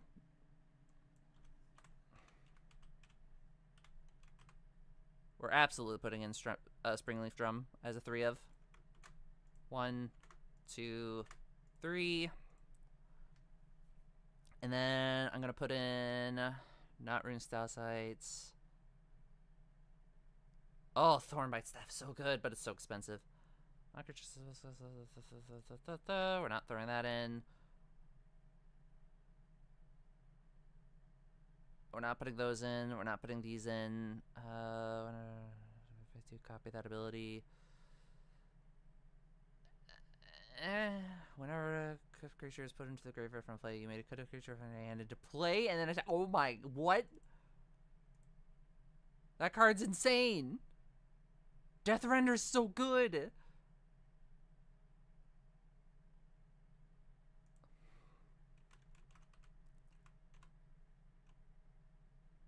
But I already have too many rares. I don't need an extra rare. Alright, let's look at Eventide. Not that I'm expecting anything else, but... No, it's okay. I'm thinking of just proxying this anyways, so... Because right now, with everything that I have, to give you an idea, $184 for how much I would have to pay for this cube. I don't have $184 just laying around. I don't know about you.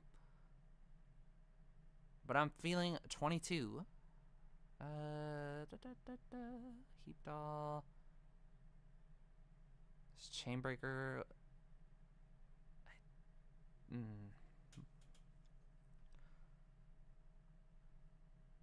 Ooh, Leering Emblem. I like that.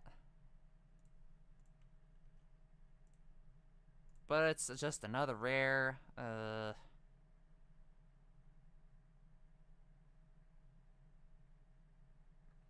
Elsewhere Flask. I do like the idea of having an Elsewhere flask.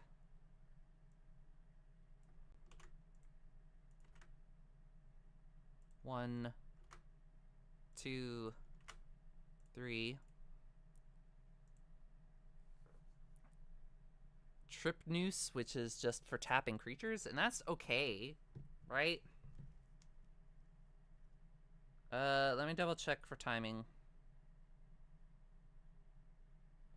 Okay, well, it's time that I wrap up, and I suppose that we will finish cleaning up the edges later.